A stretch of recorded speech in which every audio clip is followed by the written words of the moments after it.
All right, coming to you live from PDA. Thanks for joining us.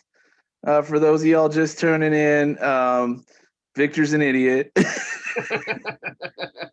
he thinks Die Hard is a Christmas he movie. thinks what makes a holiday movie is what day of the year the movie is going You're on, damn right.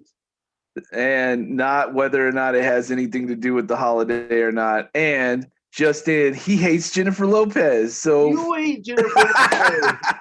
I I would want Jennifer think the Lopez woman hang. is brilliant and don't know what his problem is, but he would not stop going on about how untalented she is.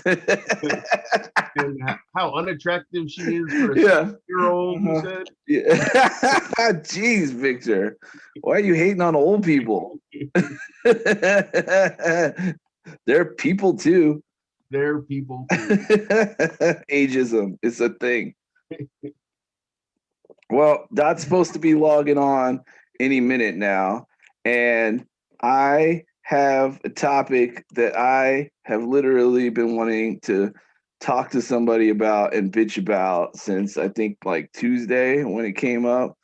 So, but we'll wait until he comes on for that one because it's gonna be a heater. Gonna be Um, I will say this. What was I watching?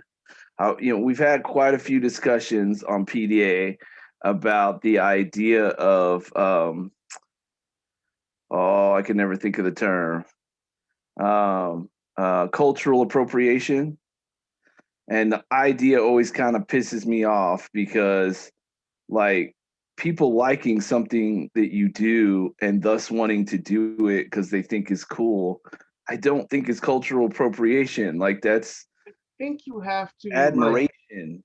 yeah, but I think you have to actually take some time in like actually um looking into the history of whatever you're doing because like you really shouldn't be wearing like a Indian wedding dress to like the mall or something. I don't know. Yeah, okay. Well, look, okay, so this is my point, and actually this is why I brought it up because I don't think there's no such thing as cultural appropriation. I think that's something that me and Dot figured out a long time ago on one of the shows was that I think my real issue is just how broadly the term not just is used, but like how often it's used to like make somebody look like an asshole or a greedy white person or whatever person, and Yeah. in fact that's not what's happened. You know what I mean? Like it's a um that's just not the situation. Cheapening somebody's like religious ceremonial stuff, that's a little bit different. I also think like I think why the term was coined originally, I could be wrong about that, but like, when Elvis stole Chuck Berry's music because nobody was listening to Chuck Berry do it because he was black, and so he took advantage of that and used the songs himself to get rich. Although I think that I'll admit I'm not totally up to date on that particular, but I mean, I think Chuck Berry sold him the music, so I mean, I don't know how they're both not. Yeah, I'm not big on that either. I just thought it was just kind of like well, it was black music at the time, and then all of a sudden Elvis used it, and it made it famous because it was a white guy doing it. Right. But I don't know if it was actually. I mean, I do understand that it was black music at the time. That's the first time I heard it was actually Chuck Berry. I just thought that was like a good example. I mean, maybe not every single song that he did, but several of his famous songs were Chuck Berry songs. And Uh, not only were they his songs, they were songs that he did and couldn't get any success with. And then Elvis did them and got rich off of them. But I think he sold them to Elvis with like the idea that I'm not getting anywhere with these really good songs. You're white. You'll make some money off of it, and I can make some money selling it off of to you. Um, and so is it cultural appropriation when the person who created it is like voluntarily participating in the it's shitty. I mean, I think the more shitty part of it isn't Elvis taking it and using it. The shitty part of it is that he had to do like, that the people that were buying the records, which wasn't Elvis, wouldn't buy the records until Elvis sang it is the shitty part, not so much that Elvis bought the record and played it. You know what I mean? Like he wasn't responsible for the fact that nobody would buy Chuck Berry's record, I guess is what I'm saying, which is the shitty part. But I was watching that shit about pop music on Netflix, and they were talking about how Boyz II Men, like, and I don't know why I didn't like. I wasn't still white music. Is that what it was? No, definitely not. Boyz II Men started that. Well, not started. There was boy bands before Boyz II Men, right? But they like redefined it as with like four guys who could really fucking sing. You know what I mean? And they blew the fuck up, and were like setting records. There, one of their song, the End of the Road, was number one on the box chart hits, longer than Elvis Presley's song that had held the record for like 37 years or something prior to that, right? They broke Elvis Presley's record. They were like selling out. Everything they did, everything they touched went multi-platinum. Nobody could get enough of them. And then like Backstreet Boys, 98 Degrees, NSYNC came out, and they like couldn't fucking sell out shows at like places that held 500 people anymore. I mean, like they went from the biggest act in show business to nobody wanting to have anything to do with them, because now you could get the same shit but with white people doing it. And like I mean, like and because a huge market for Boyz II Men was white people who liked the music, right, and thought it was great. And then when it came in a more pleasant package, people were like, oh, this is great, only they look like me, and fucking all of a sudden a black man couldn't fucking sell shit. And that would be disturbing enough, but no offense to boy bands, although I hate boy bands, they weren't nearly as good. Like, I mean, fucking Boyz II Men could out-sing all those motherfuckers. But like, there was other black bands too. I guess they were probably you might say Boyz II Men were one of the last ones or whatever. But like, Bobby Brown was in whatchamacallit.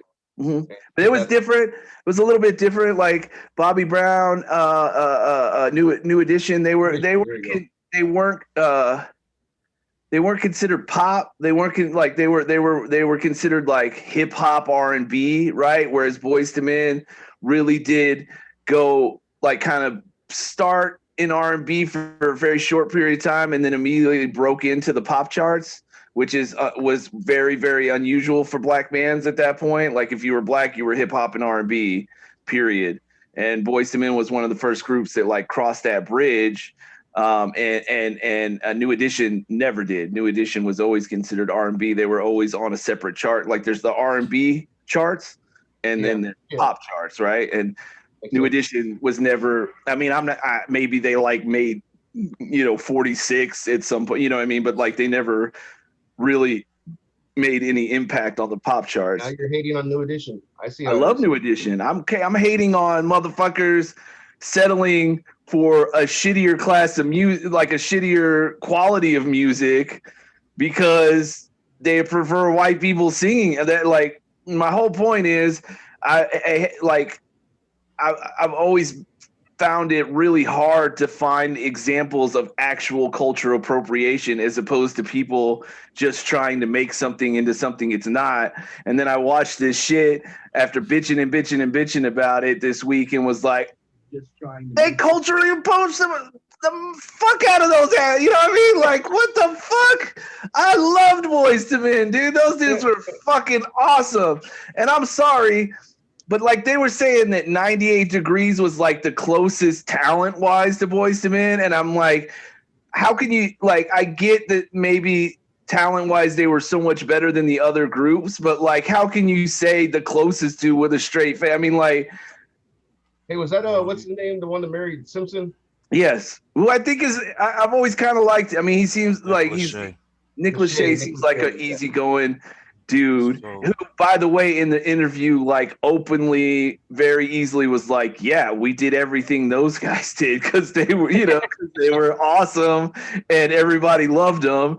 And so we just tried to copy the shit out of them. And So that's, is it cultural appropriation or just like doing something that someone else is doing that they made it, that they're successful at it? You're just copying someone who's successful. well, I think it comes back to the whole thing with Elvis Presley, right? Where everybody gives Elvis Presley a lot of shit about that.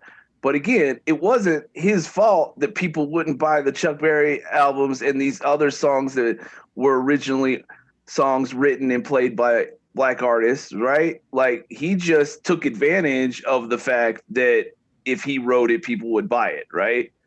Sure. I think the bigger issue is that there, the masses in our country were obviously much happier to buy the exact same music, often not done nearly as well, as long as it was a white person singing it. That's the shit. Sure. That's the really shitty part of it. I don't know that technically that's cultural. I don't know. I think maybe that's a better example of the shitty part of cultural appropriation. It's not necessarily that some person sees something that they think is cool and wants to get into that and make that what they do because they really like it, but rather that if that person happens to be white, all of a sudden it's going to do better, right? That's the shitty part, is that as a society, we're going to make exactly a pretty good somebody rich just because they happen to look the part in our minds. You know what I mean? Yeah. But anyways, we've had, I know me and Dot have had conversations about the cultural appropriation like a bunch of times, and I'm like, every time I hear it, it's just like that's just somebody doing something that they like that happens to be something a black person was, you know what I mean? Like I don't know, but like when I heard this shit, I was like, how the fucking Boys to Men not sell out a 500 person? I mean, like that's goddamn. Boys to Men sold. I actually went to, when you look into the music, the production company and management company behind Boys to Men was the same as NSYNC. Was the same as they're all out of Boston, that New England area. What's his name? It was the dude from New Edition was their manager. No, he's talking about the fact. Oh, you're talking about the record label. The record label. Sorry. That's why they Ron something or whatever. I can't remember his name. That's why they were able to take that formula with Boys to Men and just carbon copy it for what you would call suburban America with the white bands, the boy bands. But the thing of what was, you're not wrong, but what really upsets me about it is that the suburban white man had already accepted Boys to Men when there wasn't a white option instead, right? And we're like, oh, these guys are great. And I went to a Boys to Men concert when I was in high school, and it was like 85% white people. Like white people loved Boys to Men. You know what I mean? I went my second concert in life. First one was Michael Jackson. Is it in San Antonio? The Boys to Men? No, Miami. Okay. My second concert was 1991. Like I said, the first one was Michael Jackson. It was like 84, 82 in Miami. It was the big one. I don't even want to tell people the first concert I went to is embarrassing. But my second one was the Budweiser Superfest. You could probably look it up. It was Miami Arena. I think it was 1992, 91, 90, 90. I don't know if it was 92 because I was here in Texas in 92. But it was Boyz II Men, MC Hammer, Jodeci, and Oaktown 357. That was right. Well, that's like right when they first started taking off because that was, I think that was their first tour. They'd already been in motion by then. Because I was just watching the show, and that MC Hammer tour was the first tour they went on. They were backup to Hammer, right?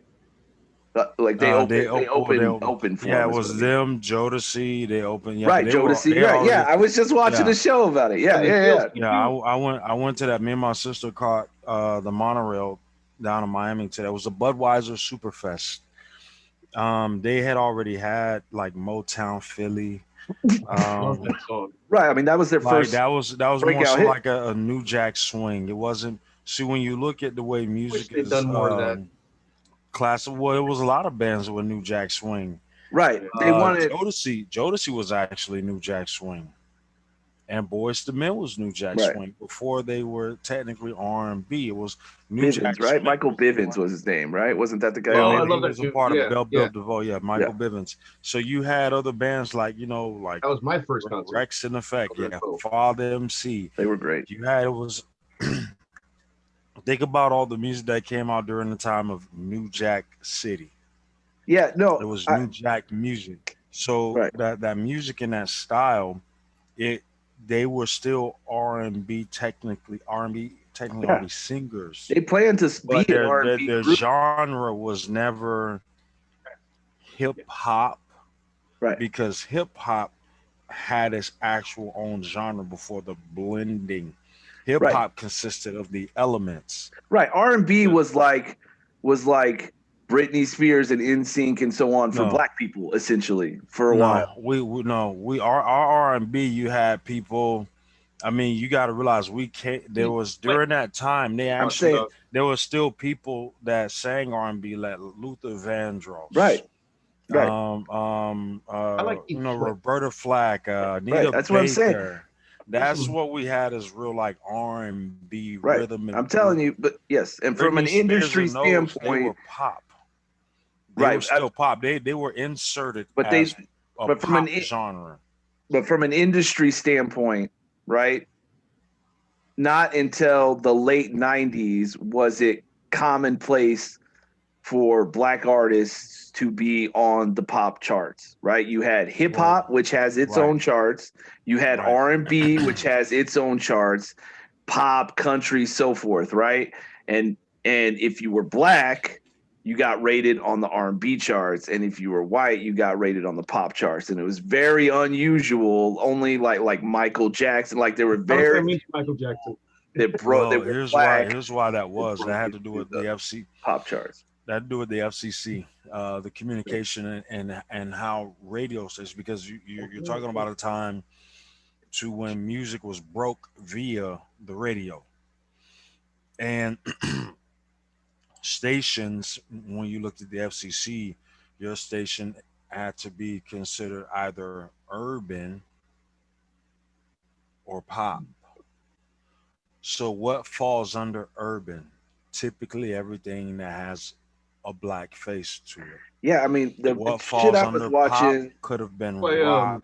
No, but these this is industry people, the people in the industry at the time were making it very clear that a big part of it was the idea that they wanted to have separate charts for black artists Yeah. and white artists, and it wasn't unless like if if a lot of pop fans bought into it, then they would become part of the pop charts just out of sheer numbers, right? But other if they didn't have the numbers to back it up, the industry would keep black people on the R&B charts or the hip hop charts, and right.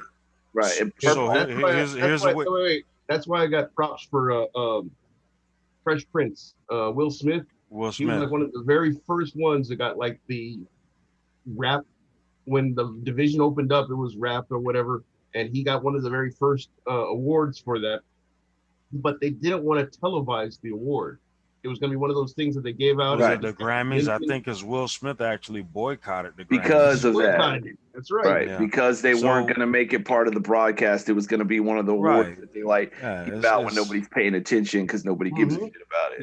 Yeah. It's like, well, yeah, people is important. Is his Grammy would be the same weight as someone else's Right. Grammy. It's just because of his skin But color even and the that's a little bit genre of different. music. Right. Even that's a little bit different because he was still considered The in the message is rap the same genre, and because thus his music was rated on the rap charts. With all these things are really important because how you're money. rated on those That charts depends on how much money you get, how much your contracts are worth, how much money's going to get spent on you, and all that shit. And by keeping those charts separate, the R&B charts didn't make as much money as the hip hop charts did. You see what I mean? I'm sorry, the well, pop charts did. here's how it works. Here's how it works. They saw something very threatening on the horizon, but it was inevitable. So when you look back at time, you may remember you had rock, grunge, like Cobain and all those guys, Yeah. Chili Peppers. They could fall under that rock chart, but they wouldn't fall under the pop. Even though Cobain and those guys, Chili Peppers, were pop Yeah. Yeah. Yeah. No, I hear you. technically. You see, but I that read was that not a. Cobain was pretty rock. It was rock, but it was still popular enough. That's where it was pop charts. Yeah. See, It I think was that's underground pop, Yeah. I underground think that's where a lot popular of the music. confusion comes into it too, because there's like the definition of pop as in just Record pop, sales and was yeah, popular because promoted it's by the popular, label more. right? These But yeah, artists were not under these major labels to this factor. They kept them under R&B hip hop. Mm-hmm. So what happened is this is why I say you look at work, you look just in corporate America, you have to forecast. They were forecasting and they were able to see something on the horizon happening, but it Yeah. was inevitable. The inevitability was distribution, independent label. And as they figured it out, you had the Rise of the South with No Limit and all right, those guys, and it sucked the money right out of the label. yeah, So and this is what happened. This is why they started to bring in that money because Boyz II Men extremely popular. You have rap groups extremely popular, but you don't want to put them in the same genre to where they have to go along with groups like NSYNC. You need to keep that divide because they are dominating in their class. You do know they will overshadow well, these that's the pop thing. I mean, artists. So what happened is I don't want to have. they had to bring them under pop at a certain level and point. This is where you look into Jodeci and Boyz II Men. Jodeci was just like they called them the dark version of Boyz II Men was more accepted versus Jodeci, Right, and Jodeci still which had the same. They're Michael still on the Bivins same ticket. did it on purpose. I could tell. I mean, I watched this whole thing just like 2 days. So No, I'm Michael not talking. Bivins, I'm talking about what I grew up as a Jodeci fan, so yeah, I can tell. I still have like cassettes. I actually have DMX yeah. cassette I mean, tape I right listened here. to him. Like this is Who's stuff that Jodeci? I lived through and I knew. Yeah, I mean, I'm just telling you what the The what documentary Boys to said. Men and Michael Bivins, the people who lived it, were saying happened in this show where they interviewed him and said what Right. happened. Why did you guys fall off? And at first, Michael Bivins' purpose. So y'all were talking about What that was the statement? Motown sound that they had at the beginning with Motown Philly, which is what they originally intended to do because they wanted to be a harmonizing band, which they were. Right. Well, But they call Motown and Carooning back in the right, day. right. You And know, but back right. Michael Bivins wanted to break into something bigger. And so that's why he made him do the dancing and the matching outfits and sing the love ballads and all that That's stuff what because he knew it would be Which was a accepted by a larger audience, and he his was which right. was a form of Motown, which is what Right, Motown did right, back in the day. It was right, just a new exactly. version. That's why they called Right, it Motown right, Philly.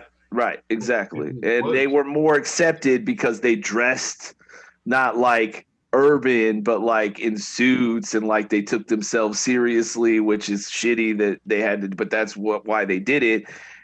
But what they're saying on the show is because Boyz II Men were on the pop charts, like they'd already broken Yeah. through and were like accepted by everybody. And Hmm. then in the height of their success, first it was not NSYNC. What's the other one? 98 Degrees. No, the other one. Beastie Boys. Backstreet Boys. Backstreet Boys was the Backstreet first one. Then it was and NSYNC, Sing, and then and then 98. 98 Degrees, and they all came out like right on top of each other Cookie almost. cutter because Yeah. the Right. formula of new. Right. This is what I'm saying. The Yes. management team. That's when you Yes. had Yes. LMO or LA, whatever it was. Yes. They And you know started that putting these guys almost out. all their hits were written by these fucking Same people. songwriters in Sweden, I think. It's like some crazy fucking it's not Belfast. I can't think of it. No, Sweden. I'm thinking of And they like Norway. put out pop hits like no, like Yeah. they have more top one pop hits than Well, here's anybody. Like it's back in insane. the They like '90s. I put used out. to They still do it. Like they back in the work. '90s. I used to work with Sony Europe, and what would happen is this is why you get this, and you can look all this up.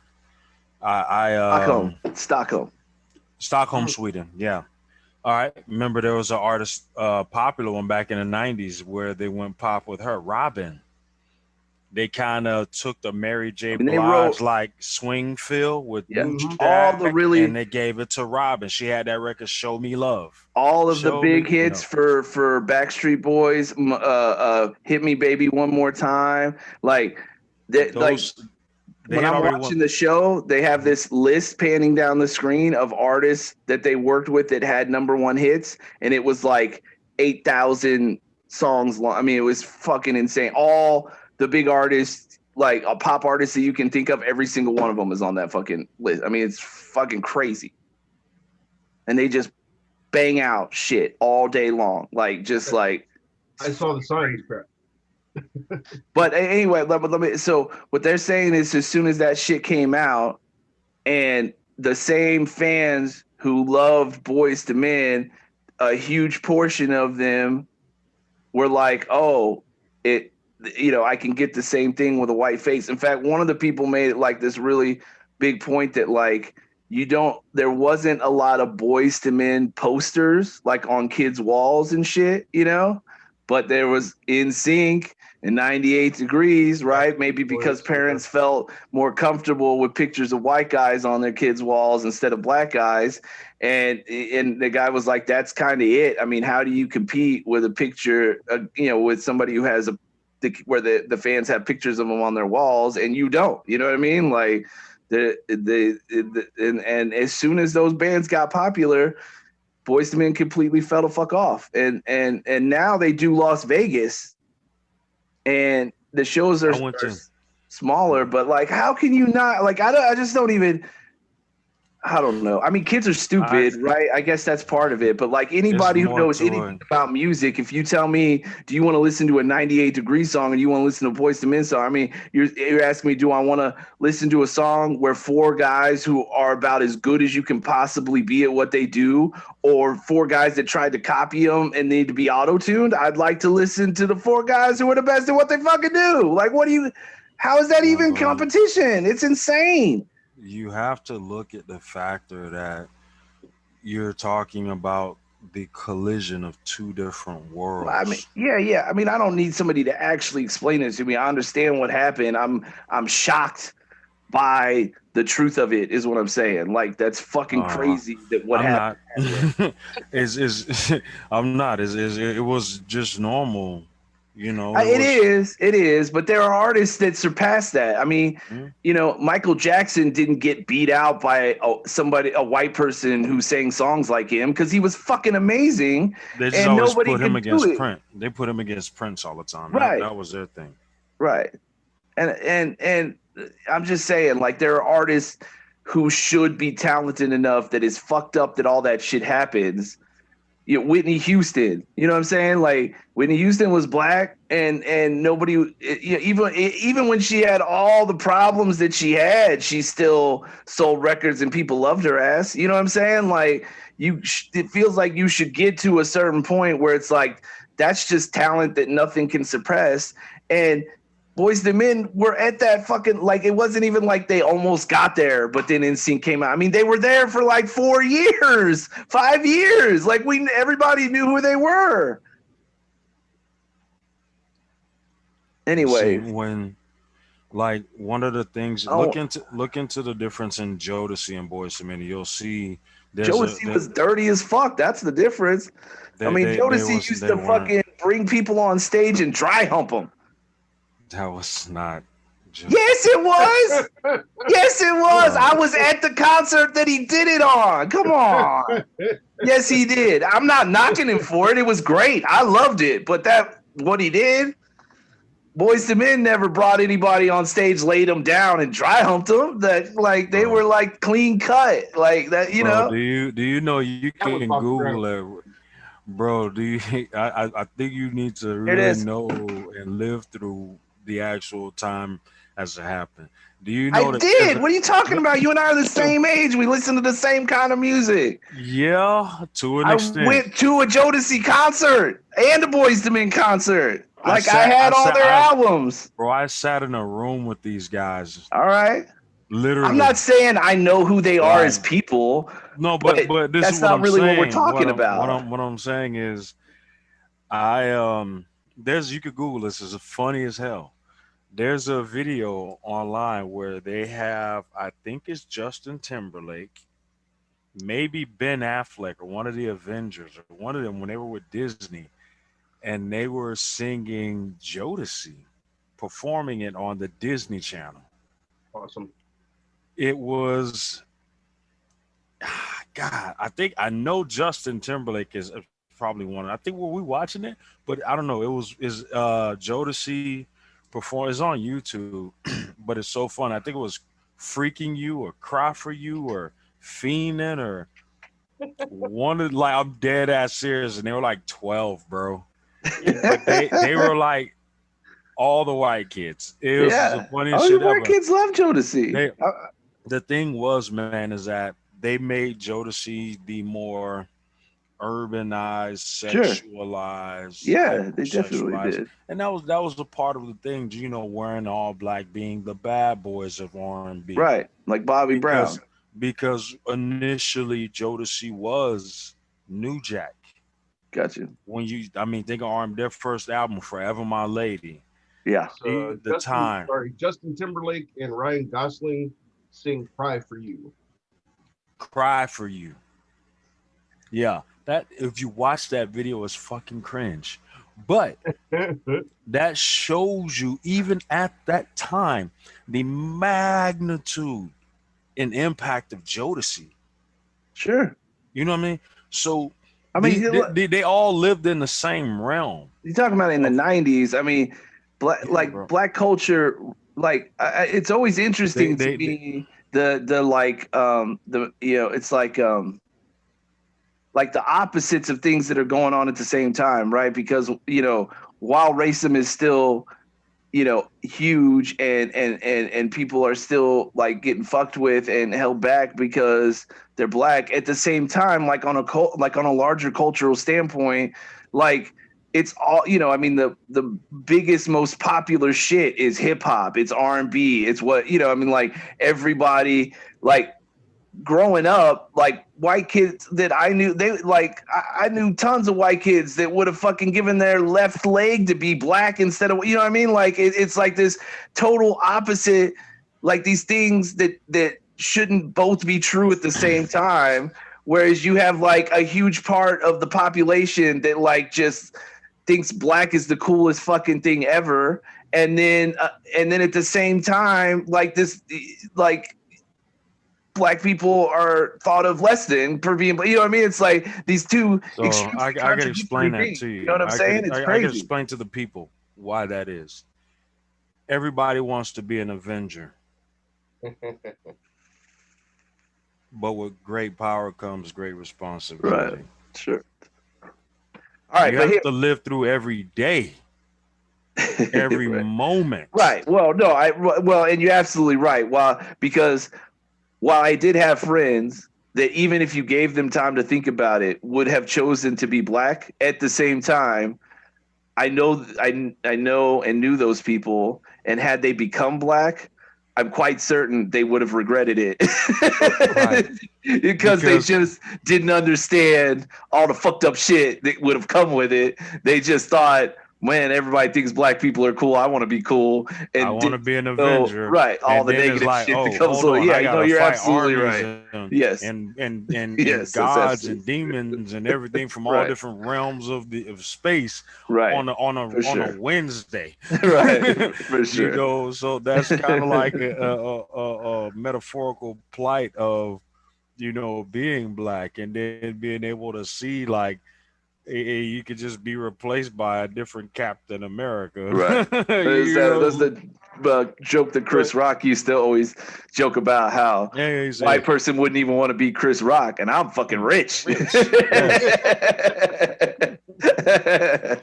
All right, look, I want to go to like, this was just some filler we were doing before you came on the show. The bigger thing I want to talk about. Okay, I think the last show we did, for a minute, we got into. I was telling you about this show I was watching about. It's called In Treatment, for what it's worth, because I don't know how much I really talked about it last time, but it's a show called In Treatment. It's an HBO show that's gotten rebooted. It was on like 10 years ago, and it was really good then too. And it's about, mental health, and the whole show is like a shrink, right? And the show is based on like a few of the shrink's patients that you get to see come in for their weekly appointments, right? And you watch them from like week 1 to like week 5 or 6, right? And how their treatment progresses, and what it's like to, go and see a psychiatrist, and kind of what would happen. And obviously, people that know a lot about psychiatry, I mean, it can be very different depending on what kind of psychiatrist you go to and so forth. But the kind of therapy that they pick for the show is a pretty common, it's a very likely scenario of what you would experience, if you went and just pick, to see a psychiatrist. And I've always loved this show. I watched it 10 years ago when it originally came out, and it was amazing. And then they rebooted it, and I love they didn't use the same shrink as, like, the shrink last time was the dude that you were supposed to think was Kaiser Sose during the whole movie, instead of who it ended up being. You know what I'm talking about? They couldn't have gotten him. What do you mean? Is he the guy he's the actor that they got that was touching little boys? No. Oh, no, the guy who ended up being Kaiser Sose was him. I'm talking about the guy you're supposed to think is Kaiser Sose the whole time. Oh, okay. Until the end of the movie. The British guy, the English guy. The bad cop or something, yeah. Yeah. hey, I don't know if this makes a difference, but it doesn't let me share. Share what? What doesn't let you share? The podcast is on. I'm trying to do share, and it's like only copy link. Yeah, he has to. Adam has to give you the okay to do it or something. No. Well, are you trying to broadcast it? He's trying to share. I'm trying to share it. No, not my screen. Just share. Oh, you have to do that on Facebook.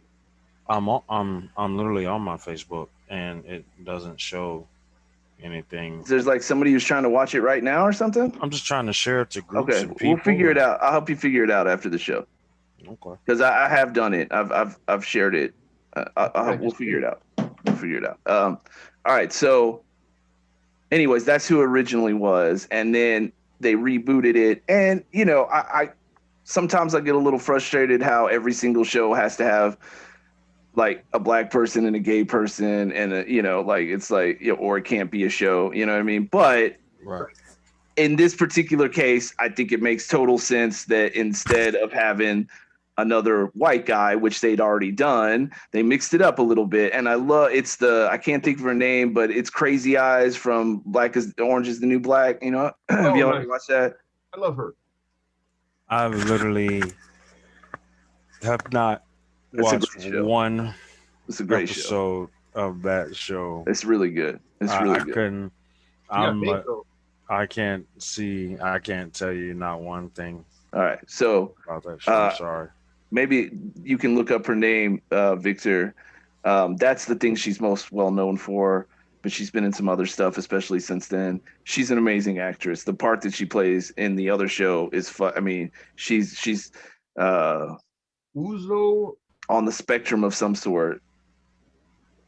Uzo, Izo, I think is how it's. Uzo. Uzo. Okay. Aduba. I don't think they say Uzo, but maybe it is Aduba. Yeah. Sounds a lot more hip hop as Uzo. The part that she plays in the Orange, I mean, because she's crazy and in jail, and she's like on the spectrum of some kind. Like, anyways, she plays the part of me. I mean, she's amazing in that other show, and so I was excited about her being on this show, and she did a great job. She was really good. The season's over now, I believe. And she did a great job. The show was pretty good. Yeah, she got some weight on her though, like because in Orange is the New Black she was skinny. No, she was not. No, No, she was I big. thought she was the one with the little baby dreads or whatever. No. No, okay, fine. No, she has pretty crazy hair in the show. She looks pretty much the same in the show as she did the other one. You're crazy.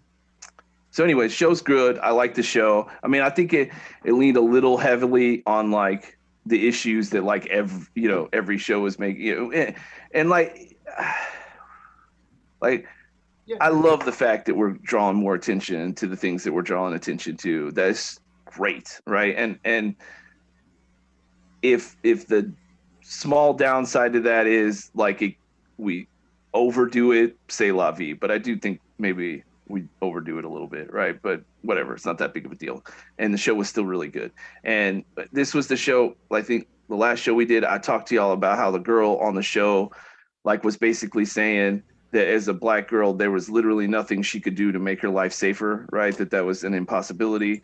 And that black people were, just getting mauled down, like, and like I understand look like that's what I was trying to say last time is the reality isn't that anybody can't do things to make themselves safer, right? The reality is that even if you do live in a rich neighborhood and are very successful as a black person, you are more likely to have to deal with shit than other people would. And that's seriously fucked up, and it shouldn't be that way.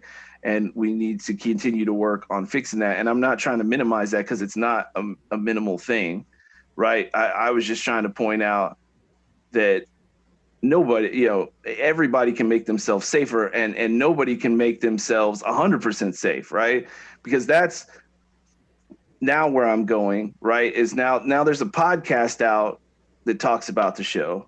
And if the show itself wasn't woke enough, the host of the podcast is a black gay actor who, despite using the pronouns him and his and the pronouns everybody fucking uses, starts every show with, my name is so-and-so, I'm a black gay, blah, blah, blah, blah, blah, my pronouns are, and it's like, that's what everybody was going to call you anyway. Like, you know what I mean? Like, why are you announcing the pronouns that everybody uses? Like, I've gotten behind the pronoun thing. If it's going to make you feel better for me to call you they and theirs, it's a little confusing for me because I'm not used to a person being they. But like, if that's going to make you feel better, I'll figure that shit out and make it happen for you, because that's not that hard to do, right? And the idea now is that we're supposed to be having that conversation so that people feel comfortable saying it. Right. Exactly. So it has to be more commonplace. I saw a commercial for. Yeah, it's a little too much for me. I get the concept behind it, but we're like it's an obvious, it's a man dressed like a woman. I mean, and he sits down for a job interview, and the guy doing the interview is, hi, my name is John.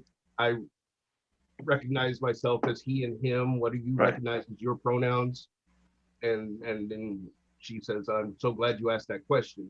So I guess we're supposed to be like making it more common. Right. So honestly, yeah, you're right. And for what it's worth, I understood that that's what was happening when it happened. To me, it just it falls a little too much under this idea that everybody deserves this like perfect little, like everybody says my safe space. And it's like, you don't get to live in a world and be in a cocoon. Like, that's not how life works. Like, and not because people shouldn't take the time to try to make people feel comfortable. But the truth of the matter is, if you really play that out, if you really play out the idea that 6 billion people on the planet should get to have everything exactly the way it makes them feel the perfectly happiest all the time, those things are going to contradict each other, right? Yeah, they're going to overlap. Right.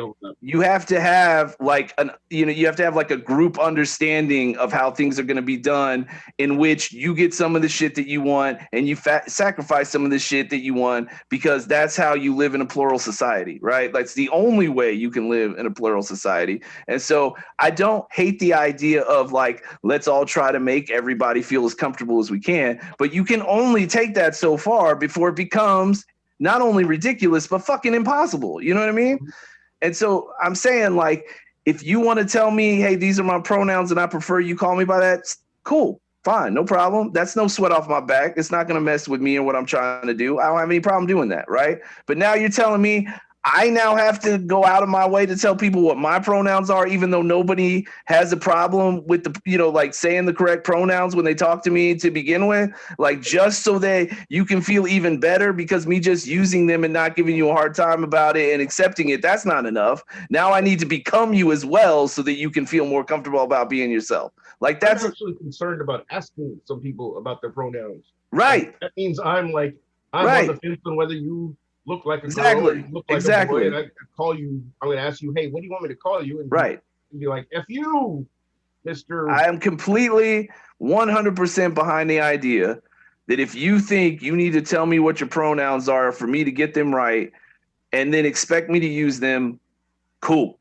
Yeah. I'm cool with that. That's fine. Yeah, tell me and I'll do it.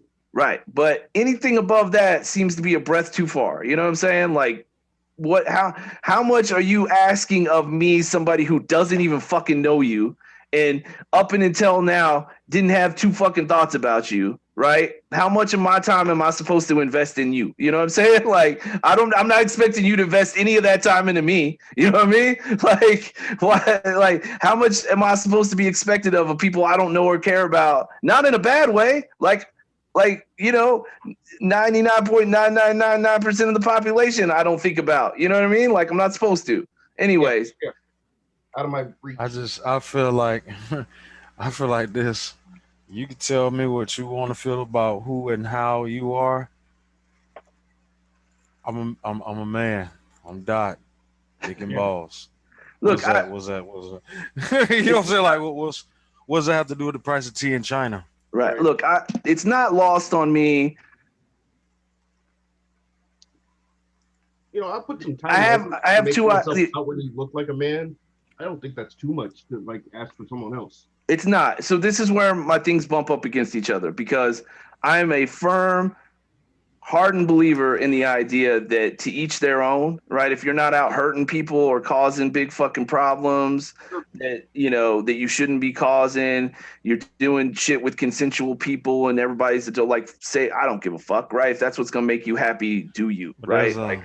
But at the same time, I also bump up against this idea that like what all further on down the road are we supposed to accept the idea that people are going to decide they aren't, even though they are? You know what I mean? Like, doesn't part of the human experience include accepting that there's some shit you don't have control over, and that's just the way it is? Because there's all kinds of shit that we don't have control over, and that might not play out the way we want it to play out, and we like make it work as best we can and move on. You know what I mean? Like, it's just like can Dot just decide I'm not a black man anymore? Like, you know what I mean? Like, that for a lot of people could make life a whole lot to decide that they are black people. So Michael Jackson tried it. Right. I think OJ tried it too. Sammy Sosa tried it. Right. I think OJ didn't physically try it, but like he's been quoted on many occasions saying, I'm not black, I'm OJ. You know what I mean? Like, like, but I'm just saying, you gotta realize what black is versus what OJ is. Right. No, right. I mean, he isn't wrong. Like, he is a little bit different. They were like, okay with that. Like, go ahead. Yeah, right. But I'm just saying, like, again, I'm not hating or saying don't do it, but it just seems like at some point, like, does a dog, and I know I hear myself saying it, and I understand it sounds a whole lot like, oh, we're letting men marry men. Are they going to get to marry dogs too? Like, already, there was like a man that married a doll somewhere in like Chicago or something. Yeah. In like China and shit, they marry like their phones and like their like all kinds of weird shit. Um, I don't know. Again, like I'm not trying to lose too much sleep over it. If it's what makes you happy and it's not going to cause a lot of problems in my life that aren't problems that should be caused in my life, then say la vie. But it does seem like I don't know. I don't know. Like Don't it's just break I your bump brain up. on it, man. Yeah, I bump up. You know, when the whole like with homosexuality, I grew up in a time in my younger life where it was just considered gross, right? And I never took a lot of time to like think about if that's fair or not. That's just the way it was, right? And then at some point in my life, I took the time to really think about like if the way about men that I feel about women, there would be nothing you guys could do or say chase men. You know what I mean? Like you're not going to get me to stop feeling the way about women the way I do, right? If Yeah, if somebody that told was you that. men instead, I would not give a fuck what you thought about that. You know what I mean? Like if I felt that way, that's how I would feel, and I wouldn't give a fuck if people liked it or not. You know what I mean? Like, and so why would I expect anything different from anybody else? You know what I mean? Yep. And I don't know. Anyways, I don't want to get sidetracked again. My issue was not that the guy announced his pronouns. I just thought that was like, let's That get wasn't him the issue. That was a right. issue. That was, that how woke can we get? No, I don't even think it was anywhere close to the issue. So on this show, there's a black girl who we've been talking about a little bit, right? And this isn't going to have a lot to do with her, really. There's a brown. I know that sounds bad. I can't remember what he was, but he was not black. I mean, he was like Hispanic. I don't know, something, right? Um, Of Latin origin. yeah, there you go. And then there was a white middle aged man, right, who has some serious fucking problems. They all kind of do, right? But he has some problems that are easy to not like. And of course, the black gay guy and the black psychiatrist who is like the guest of the show, right? They do it together, the host and the psychiatrist. She's there to like give factual information about psychology, and she's like if I remember correctly, she's like a pretty well renowned therapist with degrees from really great colleges and awards, and she's respected in her field, which it's like, yeah, okay, that makes sense. That should be that's who should be on the show, right? I'm digging it, right? And for the most part, I watched. There was like, I think that was the other thing that was really weird is like there was 6 seasons on the show, 6 weeks on the show, right? So you see all of them for each of their weekly sessions for 6 weeks. There's only 5 weeks worth of the podcast, and then it seems to have ended, even though the show hadn't yet. And I couldn't quite figure out by listening if they like didn't do the last show or if they skipped. I don't know. It was very weird and confusing, but I don't give really a big shit about that. So, but surprisingly enough, the black gay guy and the co-host psychiatrist hates the middle-aged white guy like from jump, right? And not only they hate him, but they've made some pretty large assumptions about who the guy is and what he thinks and feels based on a very small amount of information that you get in week 1 about the guy.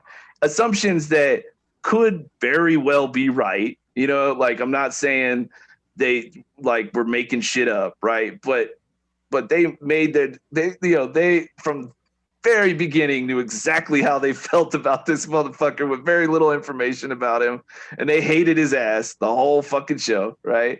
And at one point they're talking about the shit you and I were talking about with the girl and the way she feels and how the white guy just has all the confidence in the world, and the dude, the host of the show, said 2 things that like first of all, he said that, freedom 50 years ago for black people was like, owning property and, voting and all these things. And now that everybody can do that stuff, it's different because, black people aren't truly free yet, all of which I completely agree with. Right. But then he says, until I, as a black person, can walk down the street without having to fear anything, or ever have to worry about being judged by who I am. I'm not as free as white people are. And I'm like, okay, wait. So just to be clear, like, is that like, is the theory about white people that we have nothing to worry about? Like there's nothing like there's nothing scary that can happen. I don't think that he was talking about what white people were talking about. He's talking about what he has to worry about. Right. No, okay. It's not yeah. It's not about that, and that's the thing that what hold on, black before people we always say white people tend to do. no, but here's the thing. It belittles, and it's like a reflex. No, but hold on, because I should have done a better job. He goes on to say, my partner is white. And when he leaves the house, he'll leave the house without his wallet or his cell phone, right? And doesn't think anything about it because when he goes out into the world, he has nothing to worry about. When I leave, I have to make sure I have all that shit because, and this is the part that he's not wrong about, and I don't disagree with him about, right? He has a whole lot more to fear and wants to make sure he has those things in case some shit happens. But he, on multiple occasions, keeps saying, as a white people don't have to worry or fear anything. And until black people can get to that point where we don't have to fear or worry about anything, we won't have the same thing white people have. And there is a huge disparity. Like, I'm not trying to dismiss that or even minimize it, because I've tried to say over and over and over again, because it's important, and I don't want people to misjudge what I'm trying to say. There is a disparity. It's not okay that there's a disparity. People should be upset that there's a disparity. People should be as upset as they are today, right? But it just feels like they should, be as upset as you are about what's actually happening, because what is actually happening is fucked up and disturbing enough to be worth being that upset about, right? But to suggest that the issue is that white people, that there's groups of society, unlike white people, who don't have to worry or stress about anything, like, and that until we can all get to that point, things aren't fair. Nobody has that, right? I mean, I'm not like we understand that nobody has to fear nothing. Nobody gets to like walk through the raindrops and never have any issues. He even at one point literally said, I'm not saying white people don't have any problems, but they all have this path and all they have to do is walk on it and their life's going to be fine.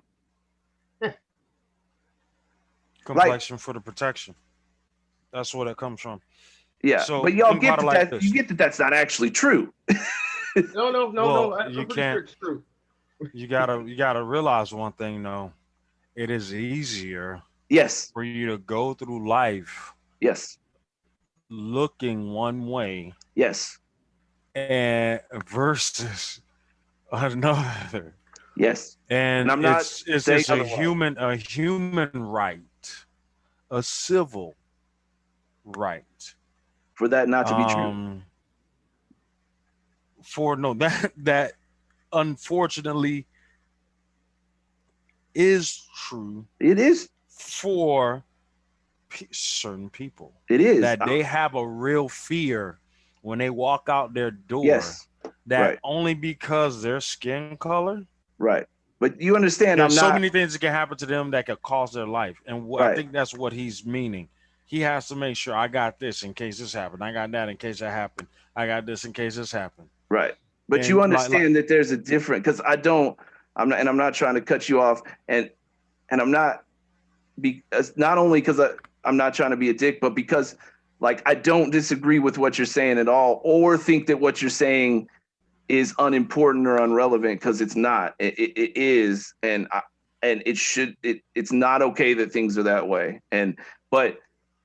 but specifically to the point that there's a guy who's hosting a show that's sponsored by HBO, right? This isn't like somebody like me who has some little podcast that he just decided to do on his own, right? Yeah, he had to pitch it to HBO. He had to get funding. He had to go through the whole process. Right. And he has all of that. He had to green light it, so now it's on HBO. Right. It's not on HBO. I mean, it's a podcast, but it's backed by HBO, right? So Right. Well, backed by whatever right, platform right, he's using, it has HBO stamp right, because it has exactly, it. right. And so to me, that brings a level of gravitas to what they're doing, right? Like HBO is saying, we've put a stamp of approval on this guy, right? Mhm. And I think to go out and say things like he literally said, I'm not saying white people have no problems at all, but they have this very straight path and all they have to do is walk it and their lives are going to be fine. Like, that's really fucking insulting to me. Like, my life has not been, No, I agree. yeah. It probably can be insulting to you because on the other side of that is absolutely disappointing. Of course, yeah. Look, I You think, but know, all I'm so saying think is, I about it think like this, both right? things. Think about it like this. Let's do the simple. Let's do the But all I'm simple saying is, form. can't both things be true? Can't I acknowledge and be completely aware of the fact that things aren't Common fair? sense, yes, true, yes, yeah. Common sense is true. That's yeah, All right, yes, all that's right. right. Both things can be true, but that's not what. That's not that. That's why I say the inclusion of other things when you're focused on a problem belittles the problem. It's like saying, "Oh my God, it's raining on me." Hell, it's raining on all of us. Yeah, I understand that, but you know, better analogy. Oh, here they're giving out free peanuts on the airplane. No, thank you. I don't want one. I have a peanut allergy. Right? How about Everybody's okay? But getting how about peanuts. Take it. okay? But hear this analogy from somebody from So my point of view. Hold on, real quick. I'll let you. I'm gonna give I'm you some trying to time think to of ways to talk. simplify this. But but let me put it a little simply too. Right? Imagine if, like you said, it's raining on all of us, and you're screaming, I should get an umbrella. I shouldn't be rained on, right?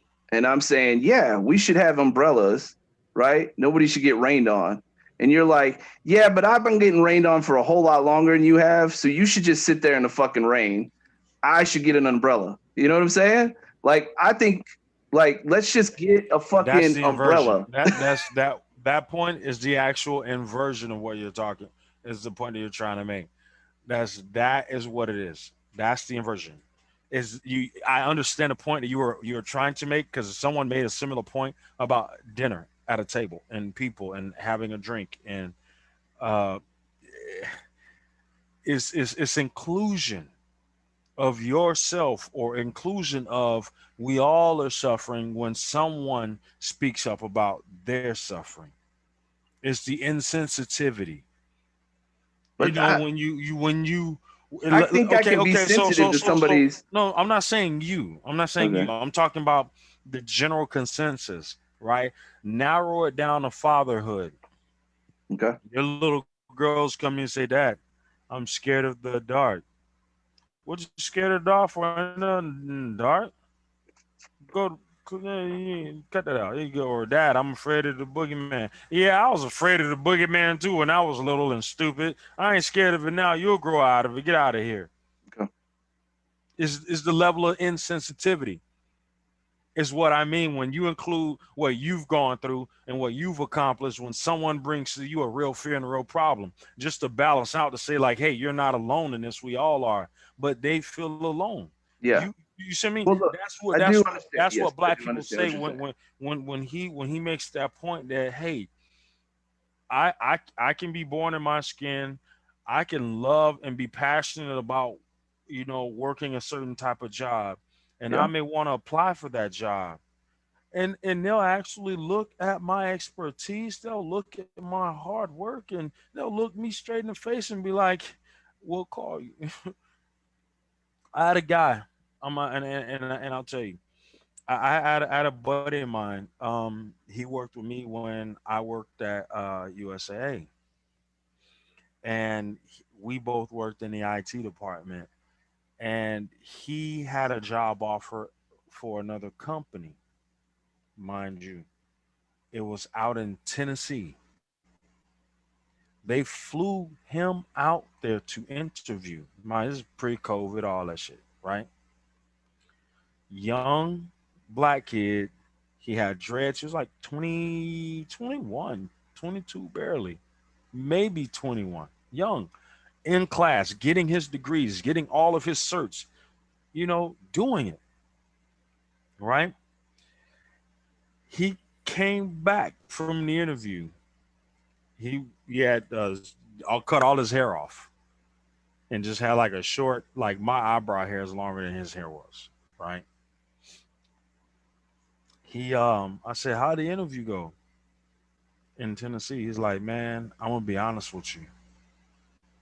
You know, I sat in the interview room, like I guess like the green room before they called the candidates in. And he's like, it was me and three other white guys. And I'm just talking with them, listening to them talking. They all said the same thing. They're like, we don't even know what this job is, and how we even got even this far in the interview process. And he was like, they were not even qualified to even be there, but they were able to get the interviews. And he got one of the guys' numbers, just to follow back up with him because he had a feeling. And so when he had his turn for the interview, mind you, is technical. He has certs. He has no criminal background, no nothing. Young black kid, dreads, well spoken, articulate, the whole nine. But he said that the interviewer just kept looking at his like hair, his dreadlocks, and was like, he is, what they call what do the FBI call it when facial Profile? features, like movements or whatever, Oh, not profile, body language, like in his body language. Yeah. damn, Facial. nonverbal communication, There you go. Yeah. nonverbal communication, right? Um, so he got back and I'm like, man, why'd you cut your hair off? And he's like, man, honestly, I just felt like because I had dreads and this is Tennessee and I just being black, I just don't think that, because I sat there in the room and I'm listening to this young black man talk. I'm 42. I don't give a fuck. Like I'm 20 years older than you. I'd have been through way more, but you're learning. You finna learn, young man, what life is gonna show you. Pay attention to the message. No matter how many certs you have, no matter how much college time you have, and he does stocks, NASDAQ, the whole nine, just a young brain. That shit ain't gonna fucking matter. And you just learned that lesson because you sat in a room with three young white guys who were nowhere near your brain capacity. And you can tell. And you lost the job to another one because it don't matter. Okay, so going And back, it was a horrible thing for me to have to watch this young man learn the lesson of life. right? I'm not surprised by it. I told him, I said, well, keep doing what you're doing and process through and continue through. Don't worry, you'll be Okay, able to so get what you to get. kind of But get that, back to the go point we ahead, go were ahead, go ahead. talking about. So I guess I understand what you're saying, and I know you're not saying me specifically, but I'm saying, I'm can talking you about understand? to touch on what that guy in that podcast that you were talking about, what he said.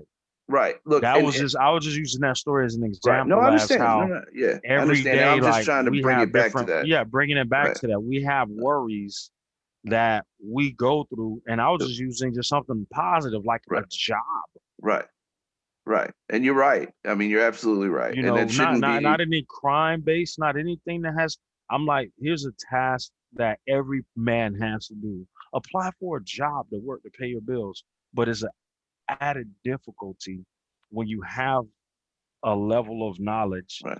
that cannot be identified because they can't overcome your complexion. Right. Okay. Right. And you understand though that there are other things that, like, even a white person applying for a job can be overlooked despite being the Oh qualified yeah. person for the job, Oh even yeah. though they're white. And it's not going to Oh be yeah. necessarily Yeah. the color of their skin, but The other end. Yeah. Right. There's other It could be. things that It could be because people they'll say like, how many minorities do you have right. working at your Well, I job? mean They that want to have sure. benefits or donations or That's one too. grants But I and mean, yeah, of right. course. But I mean, even not race related things, right? Maybe it's that you didn't know anybody, right? And so you're just some random person in there as opposed to people who had friends and family who got them, you know, a No, leg all up these on the well, in interview his process, story, right? all those people were flown in from all different parts of the country. None of them, they were all the same. Well, and It wasn't. I don't mean your Yeah. guy. I'm saying that that that again, like black people deal with that stuff unproportionately than white people do, and that is not lost on me, and I don't think it should be washed over while we talk about like what I'm not trying to suggest like, oh, that's not important, let's talk about something that's important. Those things are very important and we need to be aware of them and trying to do stuff about them, right? But I also, to your point of, and it really made me stop and think about it for a minute, the idea of I can't have sympathy for this thing that you were telling me because you've said something that upset me. I can have sympathy for what the point, the legitimate point that of the thing he said, while still being upset about the unlegitimate part of what the guy was saying. And I guess, you know, as the only white person on the podcast, right? I can sit here and say I am the only person on here that can tell you how frustrating it can be to be one of the only groups left that nobody has to kind of give a shit about. You know what I mean? And I'm not the person aliens and Nazis. I, right. I'm not the person who didn't give a shit about people in the past. I just Did you happen to say look you like aliens and Nazis? right. Right. Nazis are other people that it's okay to hate, right? I mean, it's Yeah. in a society where we've made a big deal about giving safe spaces to everybody and having to just literally think about every fucking thing you say, because even if you didn't mean something offensive by it, doesn't mean it wasn't offensive.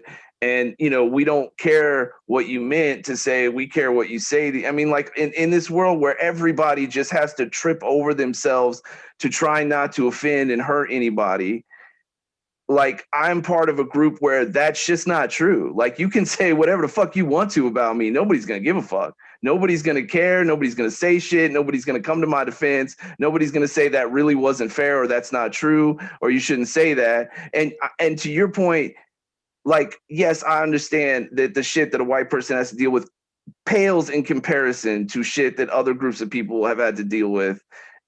But that again doesn't make that shit right. And I'm not the person who did those things that pale in comparison, right? Or had anything to do Right. with that shit. And yet I'm still the That's person the who gets disconnection to from it. get That's the who, disconnection. Right. So let me help you understand it from yeah, a tell different me the perspective. disconnection and Right. thinking that I am I'm a not one of those honest. people. No. Okay. Here's okay. So it's all is uniquely easy, which is a conundrum, to show you something when you see it from your perspective. I had nothing to do with any crime anywhere, but yet I still have to worry when I drive my Yes, car but if the I can get difference confused but the difference if is we've if decided I as a society that that's not right. Whereas what people right say and and that's do fine. about me is But right that's why I was and that okay. that's no. That's why I was going to explain Okay. to you Sorry. this Sorry. Go different ahead. Go perspective, ahead. All right? right. Go ahead. Sorry. Sorry. And it's a horrible analogy, but then if we're all adults, we can understand parenting and time, right? And Mhm. I'm only talking about the progression.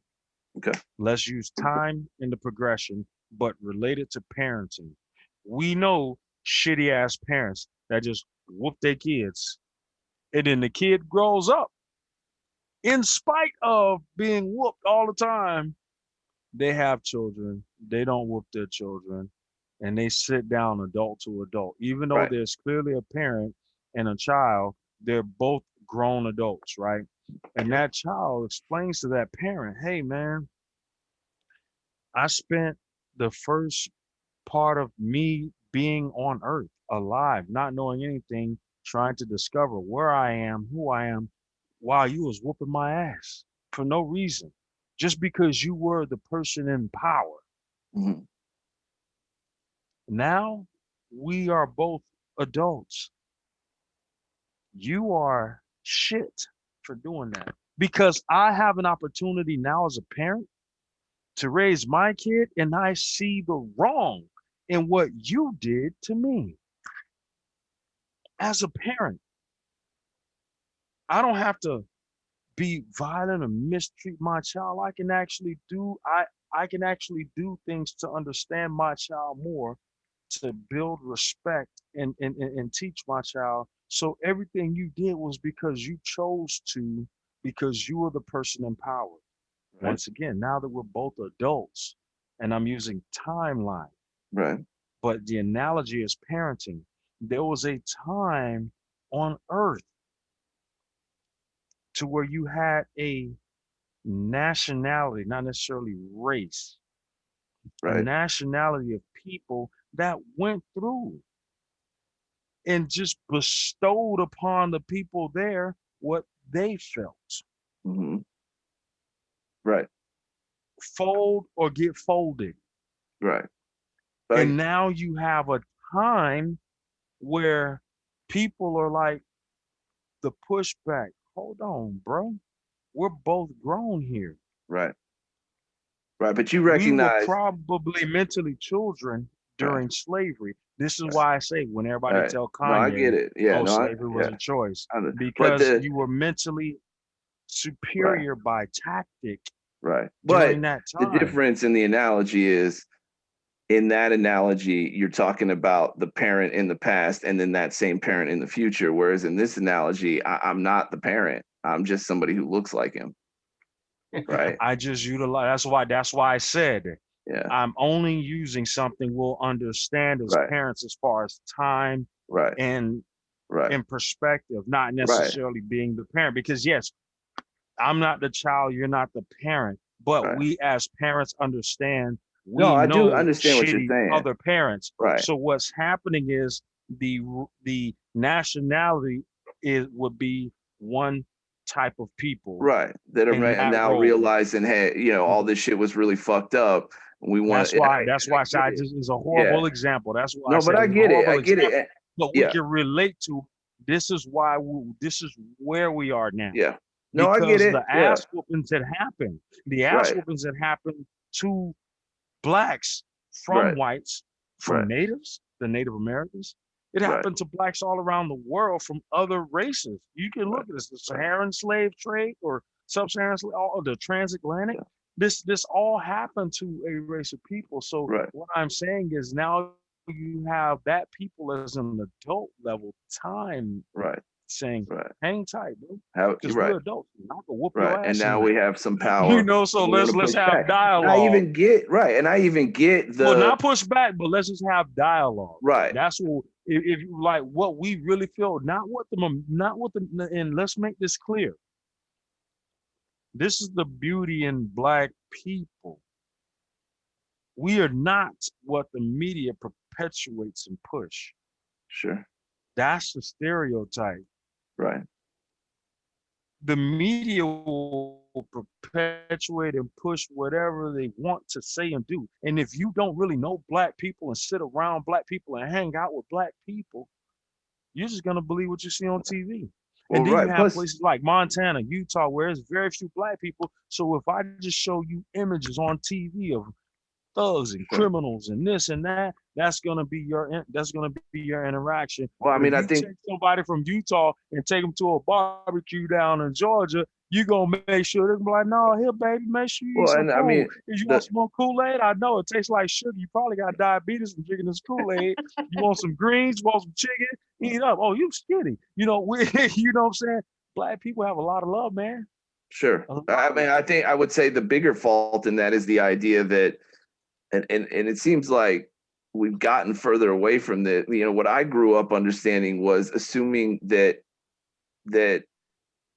black people are going to be what the the media project or anything as a whole, right? I mean, like the fault is assuming that a black person is going to be anything other than what they show you they are as a human being, because they're not a person. They're millions and millions of people, all of whom are very different from each other and have different points of views and grew up, experiencing different things and think different. I mean, like, I think the bigger flaw in the idea that any group of people is going to be a certain way is that they're not one person. Like they're going to be millions of different types of people. You know what I'm saying? Like, to assume when I met you 15 years ago that you were going to be anything other than who you presented yourself to be to me after we got to know each other would have been a false assumption. You see what I'm saying? Like, I didn't know who you were until I got to know you, I think, like, when I was growing up, what I was taught was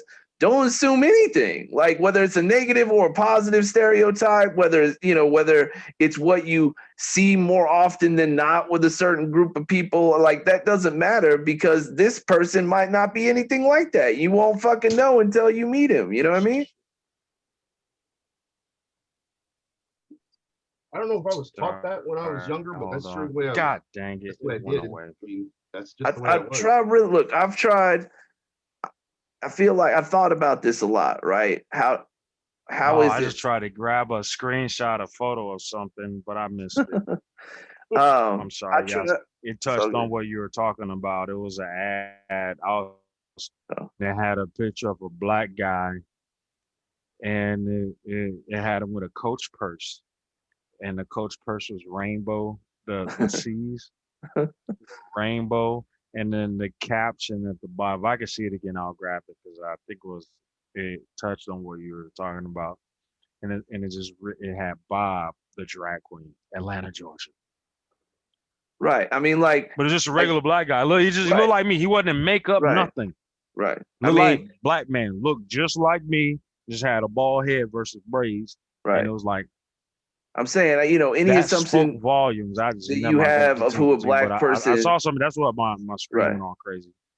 Any assumption that you have of what a black person is supposed to be. I mean, how about Lil Nas X? Is that a lot of people are walking around assuming that's what a black person, I mean, that's what I'm saying. Like, we are individuals, and to assume that somebody's going to be anything other than who that person is the wrong assumption. I've thought about this a lot based on conversations we've had about, like the idea that even if we don't know we're racist, we are maybe sometimes on a subconscious level. But I really do feel like when I'm meeting somebody for the first time, that person comes, like, from my side of that interaction, like, I think I have always, like, it's like I thought about saying, like, everybody starts from zero, but then that sounds like negative, like people are zero. So, right. So let's say everybody starts at 50,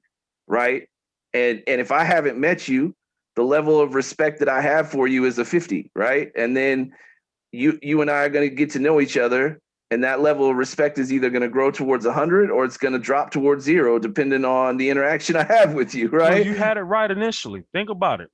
You have it right initially. The 0 integer.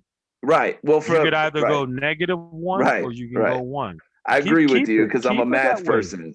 Yeah, right. I'm a math person. That way. You had it right initially. That would be right. But I also felt like a lot of people ain't gonna like that. But yes, so right. The idea is I come to everybody, like, if I don't know you, right, I'm gonna treat you with the level of respect that I treat all human beings with who hasn't given me a reason to either show them more or less respect than that, right?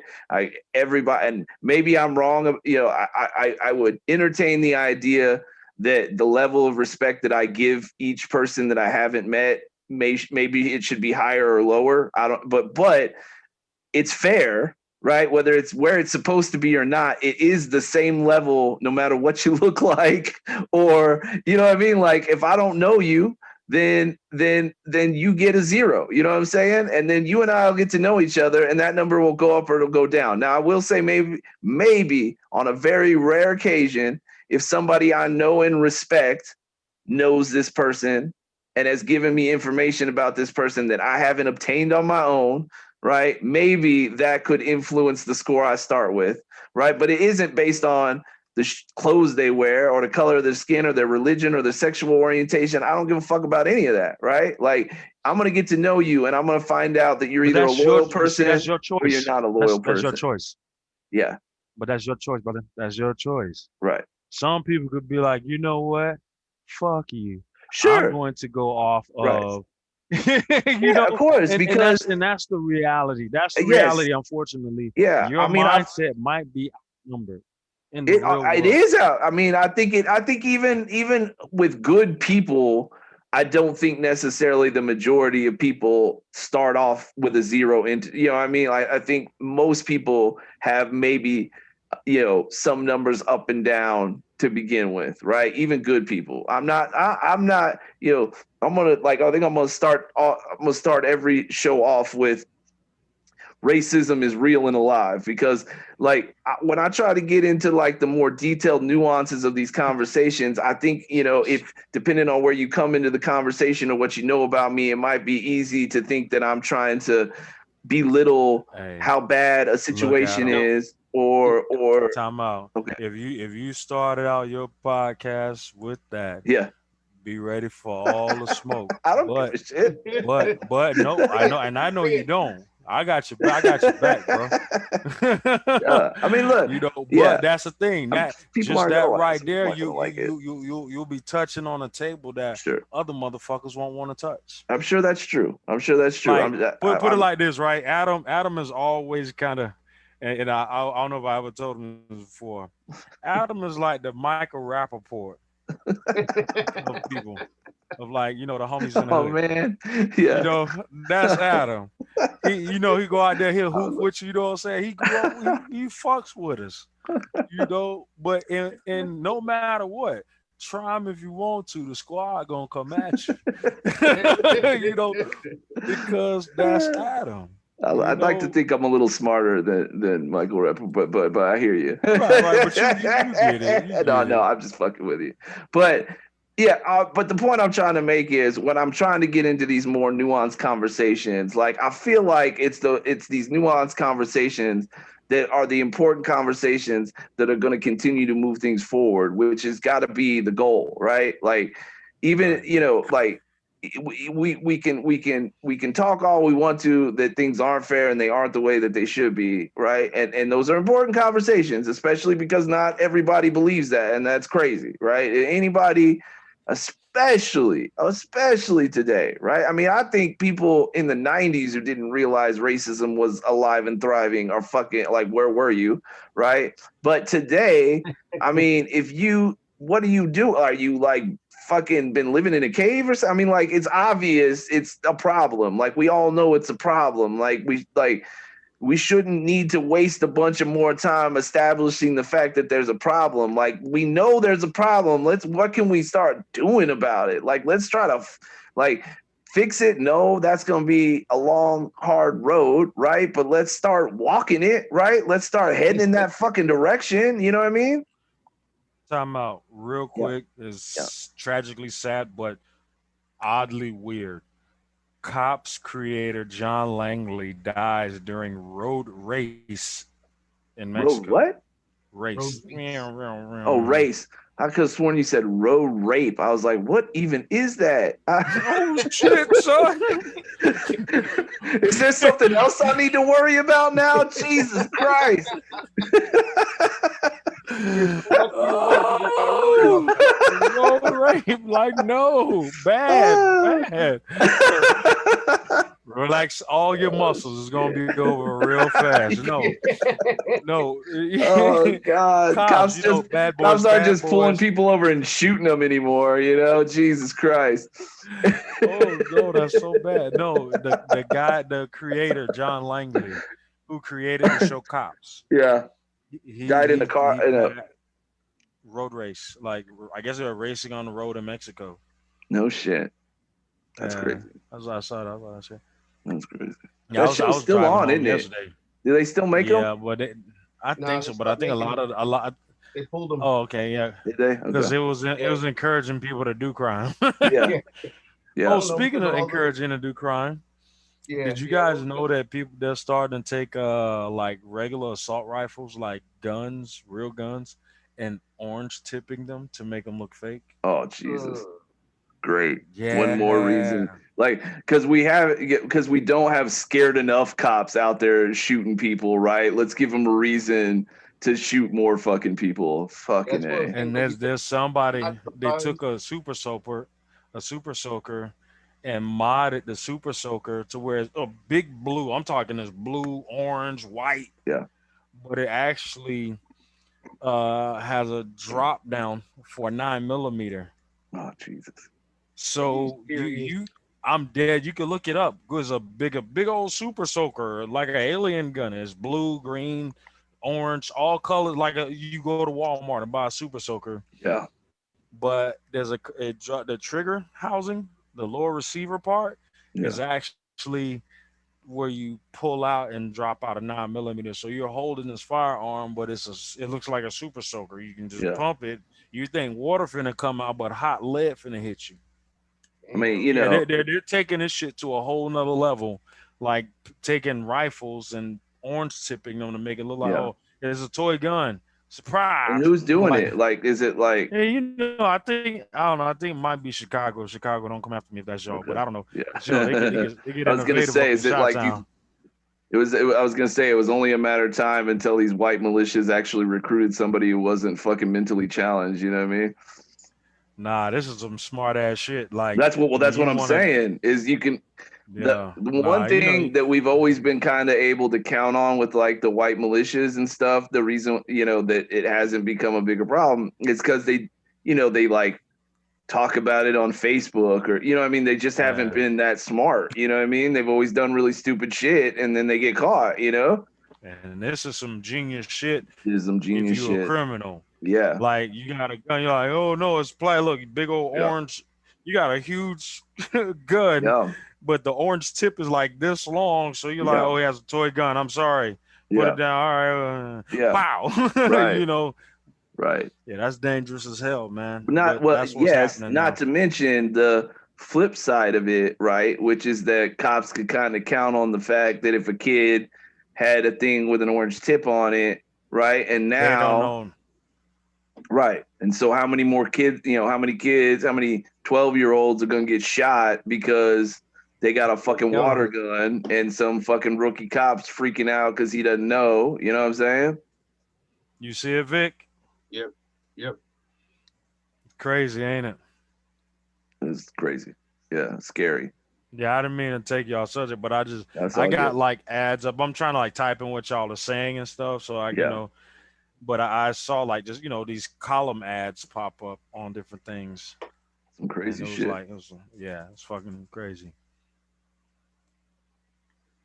Yeah. Um, So anyways, speaking of guns, oh no, but go ahead.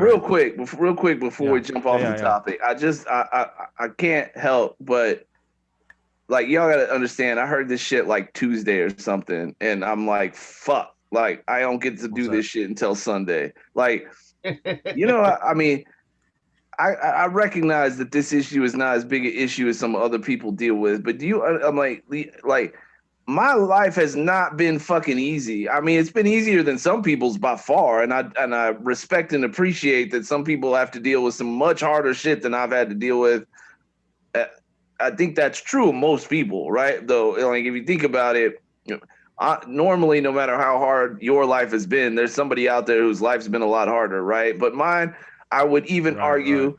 I mean, we live in the United States, right? Most people who live in the United States, no matter what they're going through, their life is easier than about like 80% of the world's population who are dealing with like lots of shit that we just don't deal with here anymore, right? And I recognize and I appreciate all of that, but my life has not fucking been easy, and I sure as hell did not have some straight line that all I had to do was fucking walk on to find success. I mean, that's fucking insane. I've had to bust my fucking ass. I've had to, I've had, how many fucking careers I've started and then had to completely start over from fucking scratch again, like with nothing. I built businesses out of nothing, and I mean, like, fuck, my life's been all kinds of ups and downs and turns and hurdles. and shit that I came across that I didn't think I was ever gonna fucking get around and manage to somehow out of luck or I don't know what, right?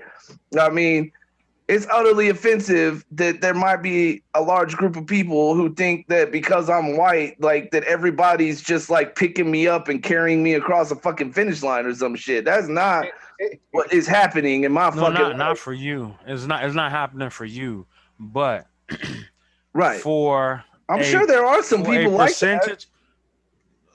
percentage of white people it is happening for, I'm sure and that's that true. percentage pales in comparison for the percentage of black people that's happening Agreed. for. Yes, And agreed. that's kind of what they're saying. That's all. Yeah, but we've had this conversation That's kind before. of what they're Like saying, but it's not what they were saying.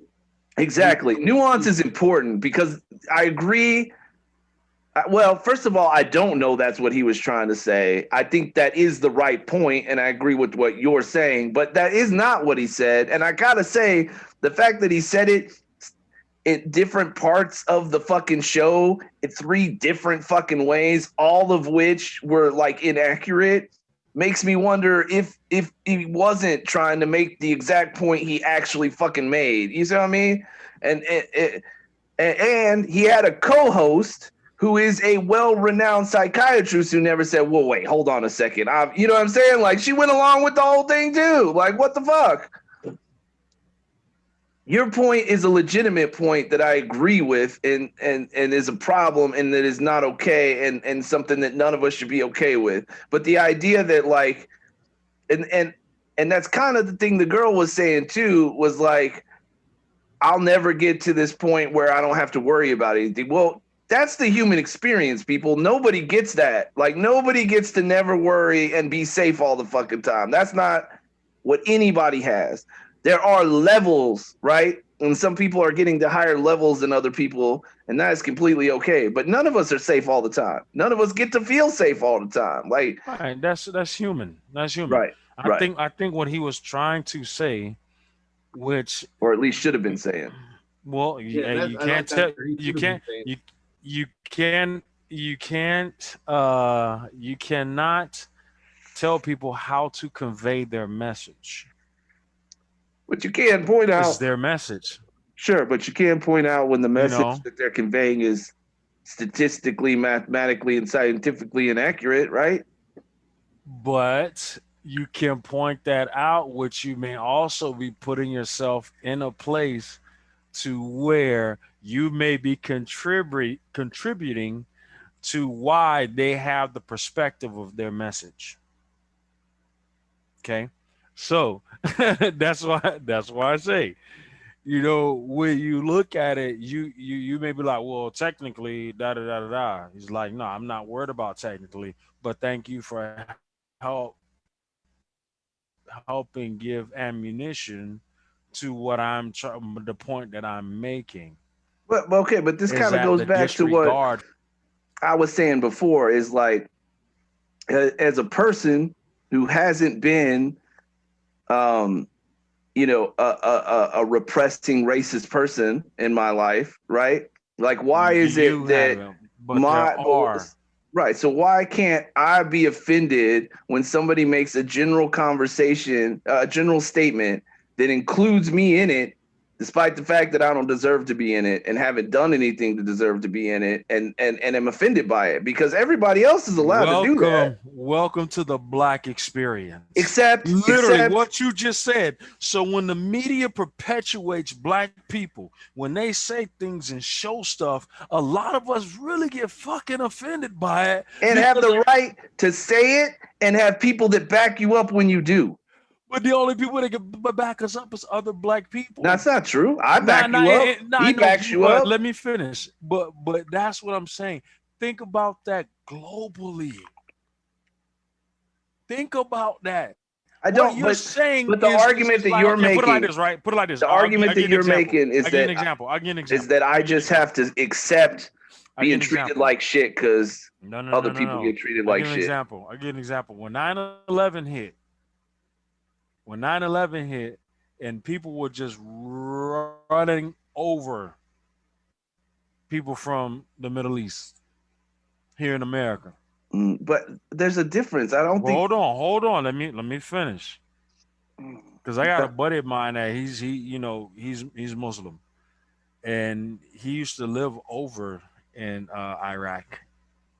He came here, right before 9/11 happened, Yeah, and he was explaining to me, the difference in why when you saw, the wars and it looked like they were just bombing random dry desert lands. Those were actually the poppy seed fields and hitting their heroin and taking over those. They was getting their money. America was hitting their money pot. Like you Yeah. could probably look into this, but But he said that it's so odd that during 9/11 hit, black people wasn't even a problem anymore.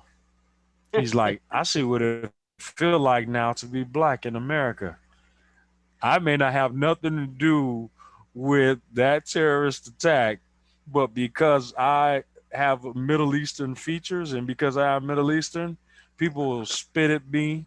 They do all types of shit. I say, right. hey man, Because that's just America. racism You exists, you and I the get enemy. that. And we're not. You the enemy of the day. Right. That's all that is. But Don't worry, but something else gonna happen. the It's gonna point that you're change, but you've making been a that long only running black enemy. people spoke out about it is just not true. For first of I didn't all, say black people spoke out about it. No, that's not what I'm you saying. said the You're talking only about when people that would defend black people were black people.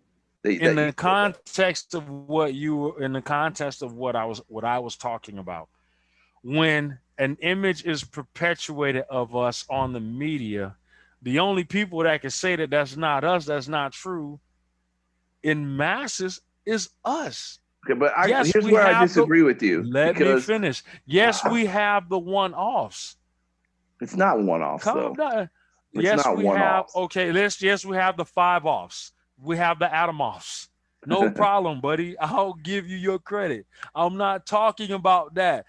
Disclude yourself from But that I don't portion of just. the Okay, I appreciate conversation. that, but I don't I'm need just talking me. about what this is what I'm saying, man. Okay, It's like it's encoded just say it. in you. No, And this is what we as black people say what happens all the time. You're literally giving living, breathing proof to the example that I'm trying to make. which I is ain't talking about you.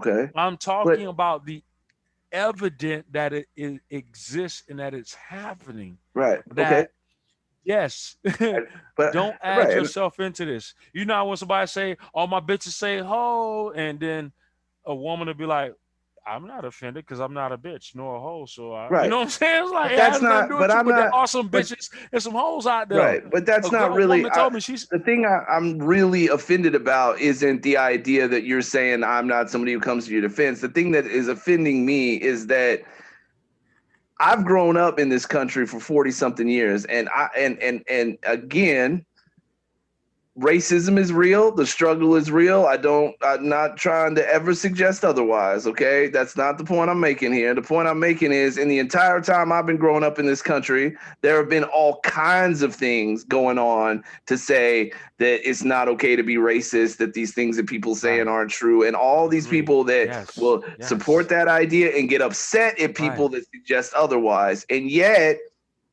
that does not happen for somebody who looks like me, period, point blank. And so why can't It I? does. It does, And then bro. when It does, bro. hold on, It real does. quick, because then when I say this thing happened and that's not true and I'm offended by it, what I get told and what a lot of people get told is what's happening to you is not as bad as what's happened to other people. And because of that, your role in this is to shut the fuck up and take it because otherwise you look like an asshole.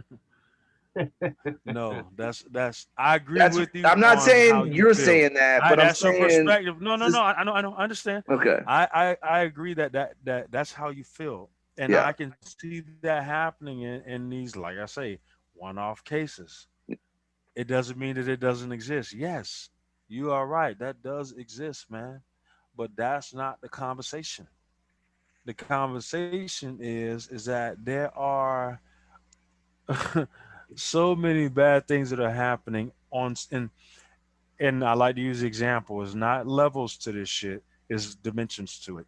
Okay. Okay. There's so many things that are happening in dimensions that Right. it has nothing to do with whether or not you are a part of the good fight. The problem is that there is a fight. Yes. and Yes. I there agree. shouldn't be. I agree. Agreed. That's 100% I that's the agree with that. thing, man. I do 100% agree with that. I just not sure That's that all.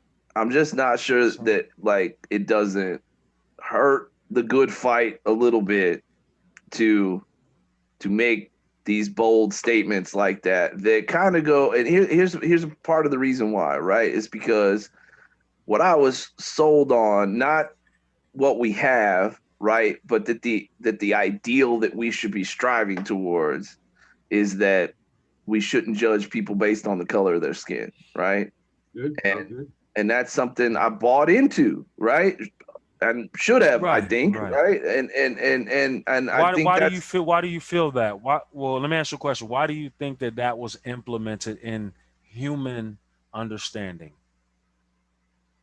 Why?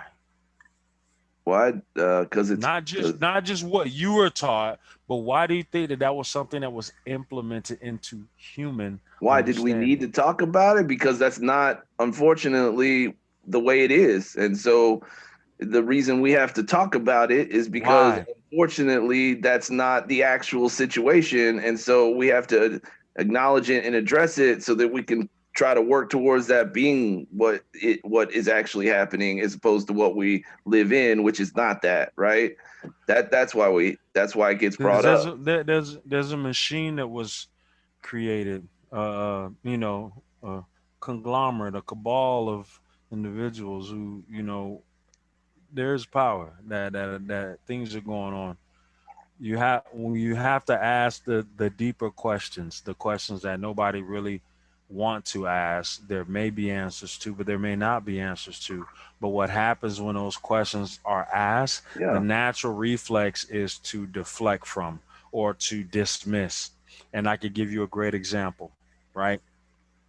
And the end all statement is, why does it matter? Watch. You look at the photos of who people say Jesus is. You look at the description of him in the book where the story of him comes from. When he's described in the book, he looks like me, period. When you look at the pictures, he looks like you, Adam. People then say, well, what does it matter what he looks like? He's the Son of God. Yeah. Okay. So I mean, yeah. I mean, I think it goes back So to imagine my what a new people, mantra, imagine what a people that look like me feels like, right? or is taught But I for do that. hundreds of generations Right. that your God and Savior looks like Adam versus Sure. yourself. And then But imagine what it would look like if I told you, Adam, your God and Savior looks like me Well, the whole idea versus is you. that I your wouldn't Lord give a and Savior shit is supposed to personally, look but like I know some people would. And No, then, I know you personally, right? You said right. But personally, a lot but of people would. You're that's what I right. mean. That's what I You're mean. right. The point is we're just three people, one, two, three, Right. talking about No, you're right. something that is And a, a much bigger problem. Right. and It's part of it my encompasses, mantra. yeah, and Yeah. Racism is that's the real. good thing about our Right. We'll conversation. keep, yeah. Which goes back. I mean, look, it's And the shout out to struggle's Mark and real. everybody. Racism is real. I don't, yeah, I'm never trying to suggest otherwise.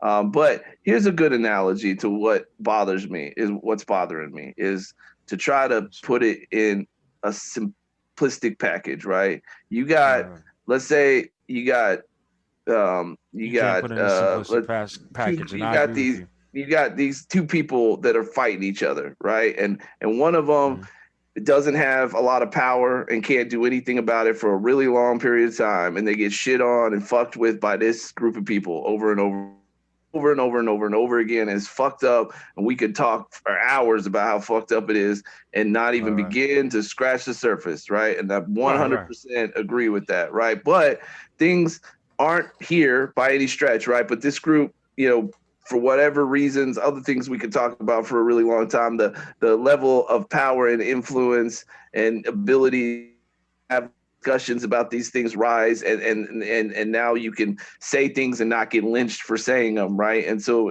people are using them they weren't ever allowed to have, which of course they should. And thank God that people are, and we need to keep having these conversations, right? But as this group gets to a place where they can start doing this thing, right? And they have some power to kind of say the things that they want to say and express the feelings that they have, right? They start picking on this group, right? And then when this group says, whoa, what the fuck? Like, you know what I mean? Like, fuck did I do? You know what I mean? And then what that group gets told is, yeah, the shit that we're doing to you, it might not be right, but like it ain't anything compared to this shit, right? So shut the fuck up. Quit bitching. Like, compared to what we went through, what we're doing to you ain't shit. And so you don't have any right to bitch. Except the problem is this group ain't this group. You know what I mean? And so when you're in this group, even if the shit isn't as bad as this shit, it gets old. Look, I'm not saying I want everybody to fix my fucking problems, because you're right. There are much bigger problems that need to be fixed before my issues should even fucking come into the goddamn picture.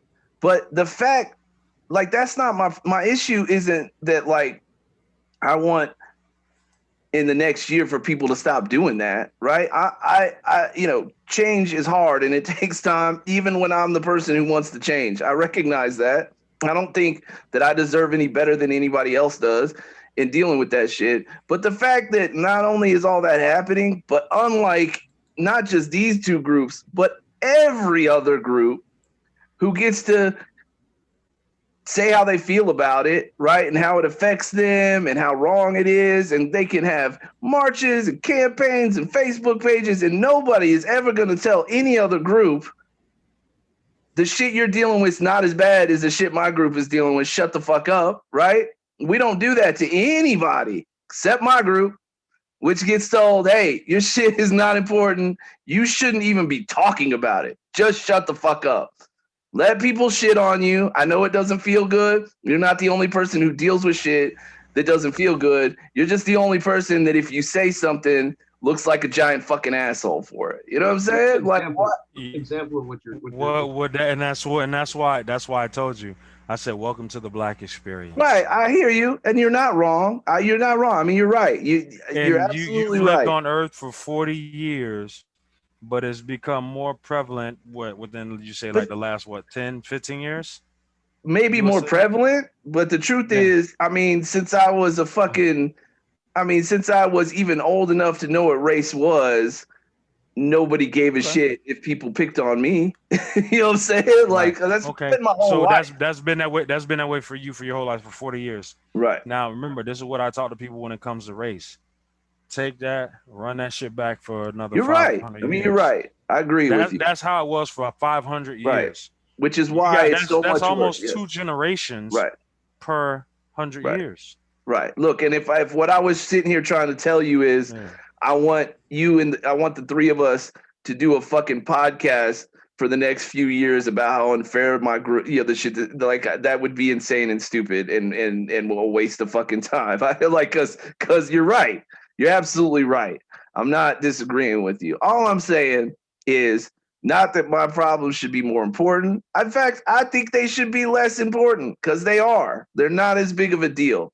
All I'm saying is, I think at a bare minimum, I should be able to point out when somebody says something utterly fucking offensive, and again, not by you, but by society, be told you really don't have the right to point that out and be upset about it. You need to just shut the fuck up. Like, that is just a little bit of a bridge too far for me. Like, do my problems need to come first? Are they important as everybody else's? No. But should I at least have the right to point out when somebody says something utterly fucking offensive about me and say I'm offended by it? Yes. Your problems do come before everybody else's. Everybody's problem. Well, for themselves, sure. Yeah, of course. Right. Yeah, right. So, and that's the mindset. That's the mindset that we need to all carry into this shit. Right. Agree. Because what it does is it helps us understand that my problems come first before yours.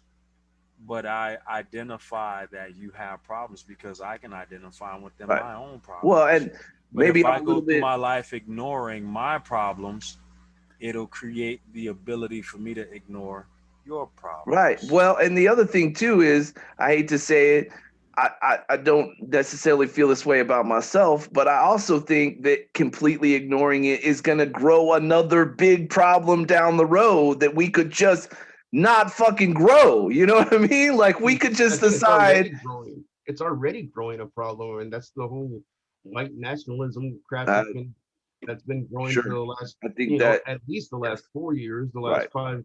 5 years Right. for sure. Which I think are people that look like me who, unlike me, don't have the ability to put into, like I said, I mean, it's not at all lost on me that these aren't the biggest problems in the world. Like, well, I'm not saying I want some funding or a TV station or a month or some shit. I'm just saying I'd like to be able to point out when somebody says something utterly fucking offensive, and at least have people to be able to say, yeah, that's pretty fucking offensive. You're right. Like, that's, like, to me, that, like, just, like some fucking acknowledgement. You know what I mean?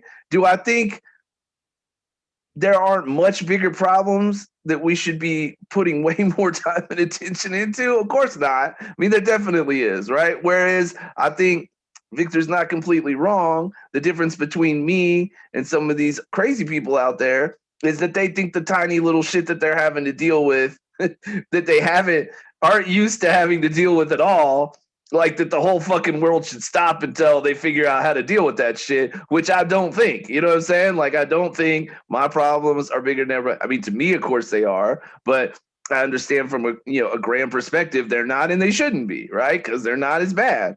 But I think you'd be surprised how far just giving somebody the right to acknowledge them without being fucking mocked or disrespected for it goes. I mean, just being able to say you're right. When somebody does something fucked up, you should have the right to bitch about it just like everybody else does without being treated like you're an asshole for it. Goes a long fucking way. You know what I mean? Maybe we wouldn't have as many crazy white nationalists. I don't know. I don't know. I mean, I'm not crazy. I don't know how their mind works. Maybe it would be just as big of a problem. But I feel like at least maybe some of those people, if they at least Pull one felt or two like, off. You might yeah, be able to pull one or exactly. two off. They were, yeah. If they weren't admonished, I watched this whole thing about, is it blue pillars, red pillars, some shit like that. Don't know that one. It was this whole thing about male issues as opposed to female issues, right? Yeah, I've heard that crap. And Yeah. there's a lot of them. Like suicide rates are higher amongst men. Drug abuse issues are higher amongst men than women. Um, the court system is off. When it comes to family shit, the court system is stacked against men as opposed to women. Like, there's all these legitimate male issues, right? And this one guy who had been involved in female rights issues for decades, right, fighting side by side with women to try to get them equal opportunity rights and so forth, and wholeheartedly believed in all of it, right, started realizing some of these statistics, and while continuing to fight in the women's movement, started to also like have organizations like, hey, let's talk about why men commit suicide more than women do, and see if maybe we could do something to, like, you know, help this problem out, right? And he got fucking, like, ripped apart and destroyed by the people who had been his, like, friends and colleagues for decades, because it was like, our problems are worse than yours, so you don't even have the right to talk about yours. You know what I mean?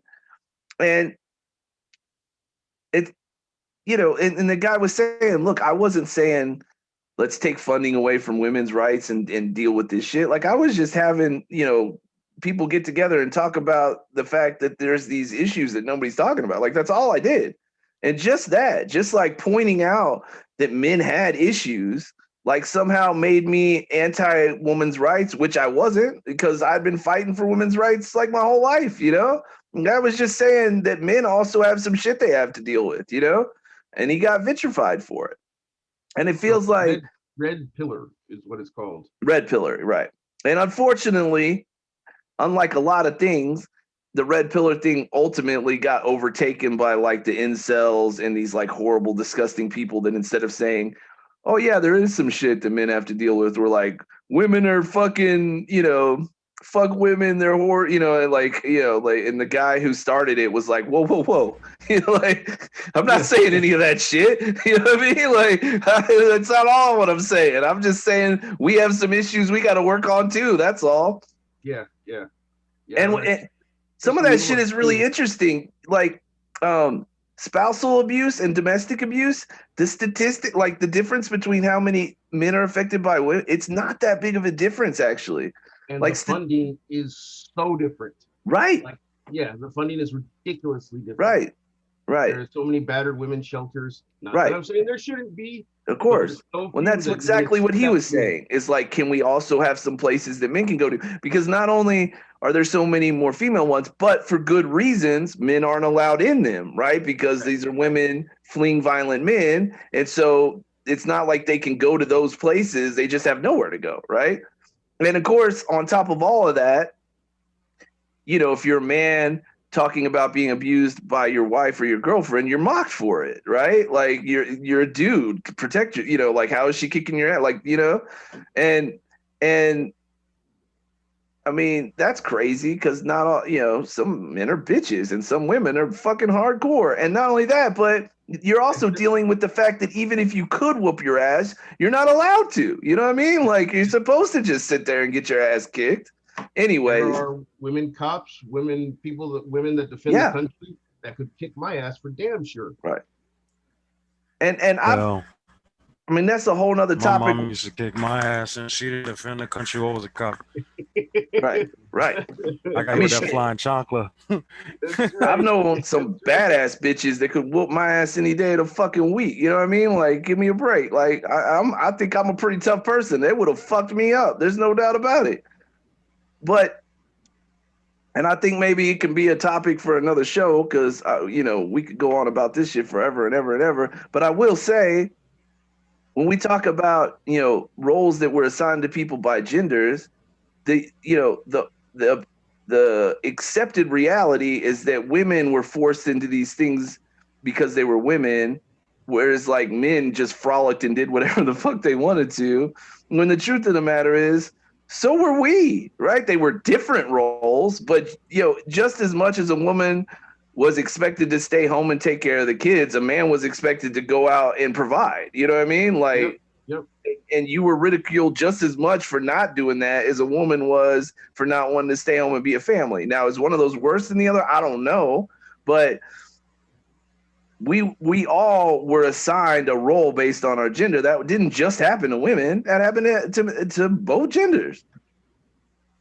And the thing that always gets me with it is it's like the assumption is women did the hard job of parenting, and men all ran off, got to go out and I think the thing that everybody pictures is like the shit from Mad Men or something. You know what I mean? Like they're sitting around drinking and smoking cigarettes and laughing and going to lunch and playing golf when 95% of men went to a job they fucking hated, busting their ass just to make enough money to take care of their family. None of them, most of them didn't want to be there. You know what I mean? Like, I don't think either one of the sexes were like, oh, thank God this is the role I got. You know what I mean? Like, everybody just did what they were supposed to do. Anyways, I don't want to get way off on it, but my point is,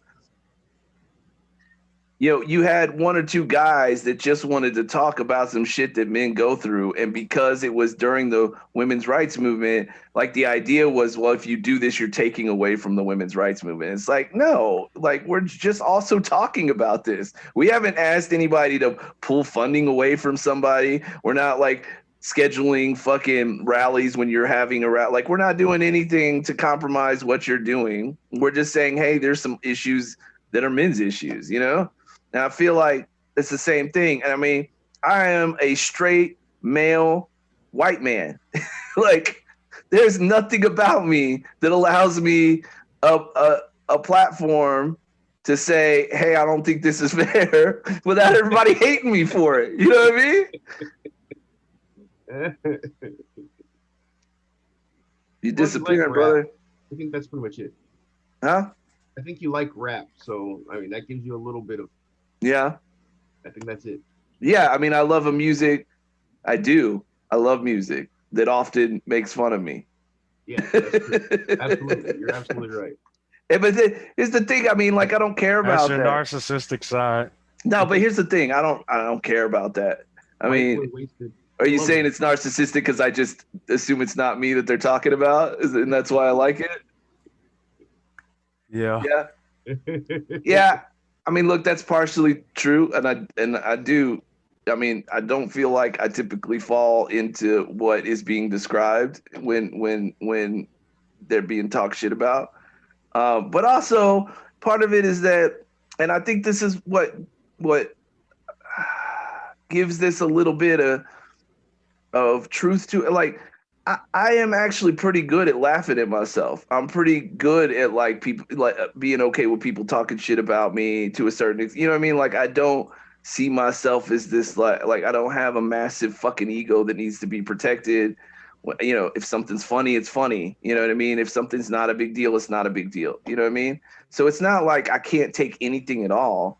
But goddamn, after 42 years of being the brunt of every fucking, not every joke, but being brunt of a lot of fucking jokes. And I'm not even allowed to say, hey, man, you know, like, not even the joking part. I mean, if you're really trying to be funny, I don't even give a shit if it's mean. If it's funny, it's funny. I've always felt that way. But like, But do you actually feel the target of it?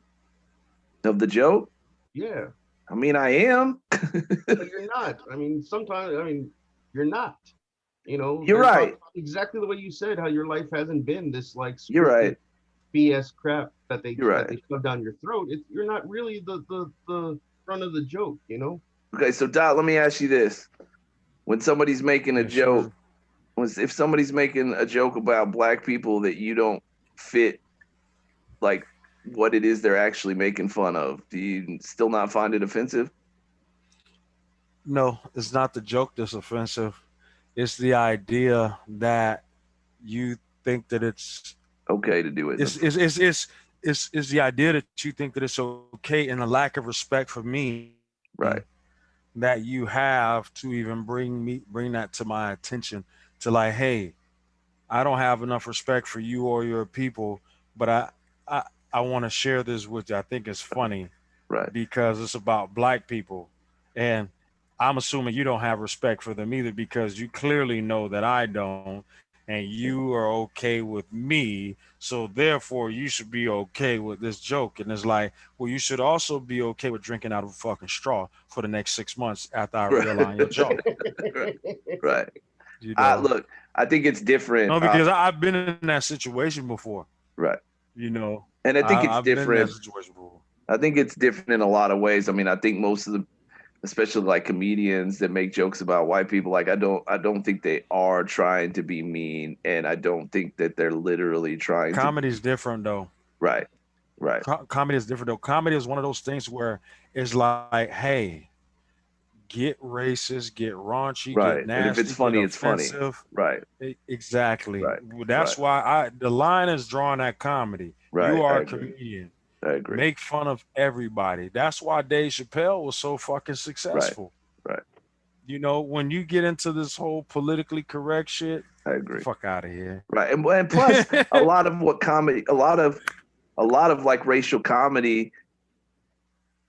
I mean, part of it is poking at these stereotypes in a way that's funny. So it's not just that it's okay because it's comedy, but more often than not, the person telling the joke is the opposite of race. Like, they're calling attention to something that needs to be calling attention to in a way that's more palatable than normal. You know what I mean? It's easier to swallow, but you still get the pill. You know what I mean?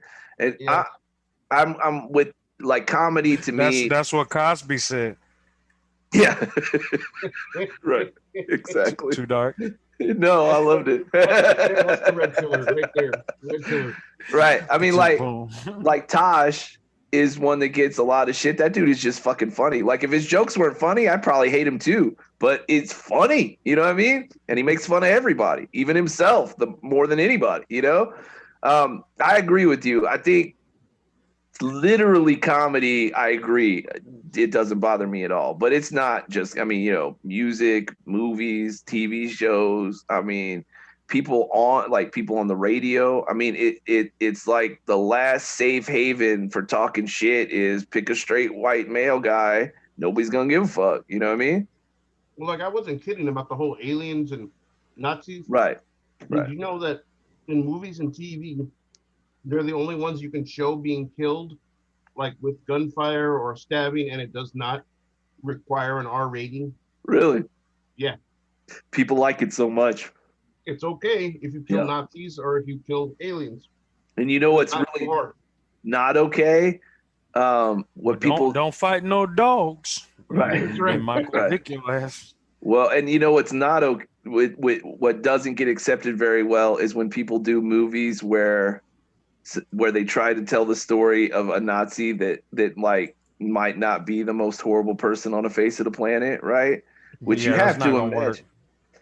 But you have to imagine there has to have been some examples of people that like, and I'm not saying I'm not saying I'm 100% okay with what they did, but like it wasn't because that's what they wanted to do, but because it was what they were forced to fucking do. I mean, think about our military does shit all the time that they don't really want to do because it's what they're ordered to fucking do. You know what I mean? There's movies. I mean, there's some Right. movies because there was that one, oh man, I think it was Tom Cruise or Brad Pitt where he was like in the organization that was like it was a Nazi organization, but they did not agree with everything that Hitler was doing. Well, And then they were yeah, gonna it kill him. was Tom Cruise, and it wasn't that he just didn't agree with him. He like plotted to fucking assassinate Adolf That Hitler. sounds like a serious disagreement. Yeah, I think Yeah, not serious quite what I was disagreement. talking about in the sense of somebody who went along even though they didn't want to. He did not go along. He got himself murdered trying to stop it. You know what I mean? Like nobody's gonna not like that guy. Look, the last thing I'm trying to do is defend Nazis. I'm just saying you have to I imagine. know you're on a hell of a roll today too. Right, I know. I'm sure I'm picking up fans left and right with the shit I'm talking about. You have to imagine there was somebody that was like, look, just guard this fucking field and wear this fucking uniform. And they were like, I can either do this or my family gets executed. You know what I mean? Like, I would have probably fucking guarded a field to not have my family killed. You know what I mean? Like, that's a far cry from walking people into ovens. You know what I mean? Like, so I don't know. They're talking about that the African stuff and where's that other country? Somewhere else where it was a cleansing and they like killed all the other people. Yeah. And they basically people were not like necessarily for it, but they also didn't want to die. Right. So they held their gun and they tried to Right. stay away from killing somebody. Right. You know? Or the kids that they brainwash really early on to go out with and fucking, destroy a whole fucking, I mean, like, what's that word called? Genocide. Yeah, genocide is unfortunately, or at least attempted genocide is not even today is still not that unfucking common in places, Oh yeah, completely. Anyways, but the long road is I just think Cambodia. yeah, if we could get to a point where we stop telling anybody that when you hear something really hurtful and offensive, you're somebody who's just supposed to take that shit and not be I mean like really like I feel like the message is I'm not even supposed to be upset. Like it's not even just talking about it. It's like the idea that I even have the audacity to be offended by something that's so minor compared to what other people went through. And it's like when somebody says something that's offensive about you, I mean, you really don't like get to decide whether to be offended about. You know what I mean? Like it's either offensive or it is. Like I don't get to. But I mean, I do understand what you're saying. I get it. We shouldn't be like actively offending anyone, but like black people have been called less than human. Sure. Mexicans have been, same deal. You Right. know, Indians even worse. Native Americans, same thing. Muslims, ridiculous. So, I don't even know how to ask this question, but what's the worst thing you said about white people that they're rich and well off and have it good? that they're that they're You know that what their what lives what are what they'll easy say and is problem that free, and that they are dorky and can't dance, and don't care about anybody but themselves. And I mean, like, come on, there's a lot of that's shit. not what they say. What they say is that their track record and history is they invade a land and conquer it, then Sure, colonize it. there, Yep. that's pretty offensive as well. Not because there isn't some accuracy in it, but because the idea that anybody whose skin is white fits that description is what's offensive. You know what I'm saying? Which is racism. You know what I mean? Like, that's Yeah. a Yeah. that it's like that. I think that's another part that really hurts. Is like, I've So, spent but my but whole think about what you said. Think about what you said though. Anybody whose skin fits that complexion. When you look at black people, you can go to almost any corner of the earth and find people of different nationalities, but they are black. yeah, Asia has people that are Asian and they're black. sure. Australia, the Aborigine, Hawaii, Well, you know what? everywhere. I'm sorry, kind of on topic and kind of off, but I was thinking Okay. about the other day is how offensive the idea uh, of African American is to me. That, like, because you're black, Oh, you're completely, African. You're African American. I completely. mean, You what if you're not automatically, African? yeah, What if you're not yeah. American? Yeah, we are, yeah. Yeah, no, definitely. But that's the thing, and we've always black people, and using the term black, we've Yeah, always had an and issue with that that, it's the less offensive thing somehow to assume right? that somebody's either African or American because they're black. Seems like, Because how did we make here's that big mistake? it's not. It was just label them something. Right. And that's They. that's why I say these are the other questions that need to be asked, and no I one wants to agree. ask, like the Jesus question, right? Because all black people are not from Africa; they're from all parts of the Yeah, earth. I agree. Yeah, absolutely. So it's the categorize them Right. hip hop R&B, just Right. categorize them, right? I What agree. happens Right. what happens is what happens is that even in Africa, some of the black people that are in America aren't liked by Yeah. Africans, Right. and Well, hey, Oh yeah, Africa's a people continent, who some people who are you African aren't know, black, by the because way. that's true. There you right, go. right. I have a homegirl. She's white or Caucasian, but she's from South Africa, Right. born and raised. Right. Her grandparents were from there. Right. I mean, But South Africa has a lot now of white people. Yep. Yep. people look at Bob Marley as black, but you Right. technically are what your father is, and Bob Marley's father was white. There you go. And I don't think he was But African either. He was Jamaican, right? no, Bob No. Marley's He father, just no, his mother no. was I mean, called. Bob Marley. He just played reggae. He wasn't. It I was think his Jamaican. mom Yeah, was Jamaican. his mom Oh, was his Jamaican. mom was Yeah, Jamaican. Got it. yeah. Okay.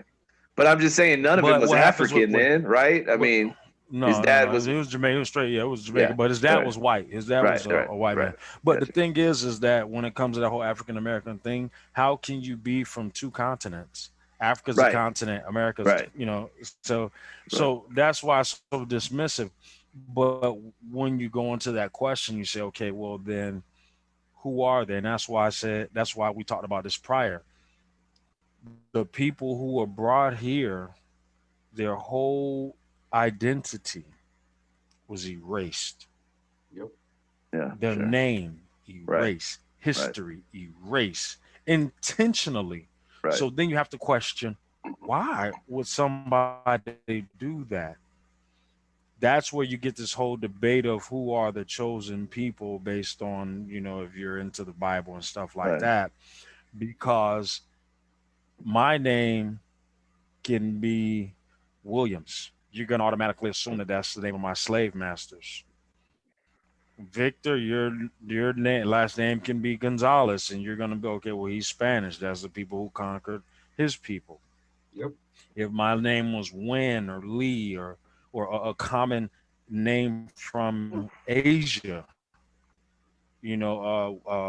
Eastern Asia versus Southern Asia, Northern Asia, like India breaks. You would say, okay, well, if somebody that looked Asian last name was what we call Asia. If somebody looked Asian, their last name was Jenkins, you can be like, you married into the Jenkins family, or your parents changed your name. Your name has to be like Wynn or Lee or something of that geography, that area, right? But when you see, and this is what we went into when it came to black people in America, what is our name? Well, and the It's whole not some African. It's not some African tribe's name, right. because not all of us are from Africa, from that continent. Some of us are from different. There are some black people here that were taken from different countries in Africa, on the African continent. You see, but not all. Sure. Agreed. So, who are these people that look like me, and what is our history? What is our heritage? What is our culture? Because evidently there is one, but the captors, how they always use that in movies when it comes to a power, then a rising power. They're like, well, chisel your name away from the stones so that you don't exist. That was an important thing when it comes to petroglyphs and hieroglyphs, that the invading, nation just eradicated their history off of the markers and the monoliths that they had there, to show like anything that has to do with who you are, your family, your kingdom, and all that is now gone, You're erased Roman from the now. proverbial. Sure. Yeah, you don't exist. Yeah, you Roman now. You Right. Roman now. Well, and you And that's what happened to black people coming to America. sure. And I never understood. I agree with you too. Like the two country thing. Like with my kids, like when we fill out forms, like it's like what's your nationality? And I'm like, well, they're American. Like like they're fucking American. They were America's born not, in is America. not a nationality. But why? But I'm saying like when you're born in Germany, like Mhm. nobody's like when you're filling out papers saying like, hey, 4 generations ago, what country did your fucking, you know what I mean? Like if you're born in Germany, you're fucking German. You know what I mean? If you're born in Italy, Yeah, you're but it's Italian. German but I'm it's not. not a That's not my nationality. point. My point is, why are we No, I know asking your that point, but fucking that's what question? I'm The saying. point. I agree with you. I'm just saying, like, why should my I kids be don't looked know at why as they ask anything it. other than America? This was the country that they were fucking born in.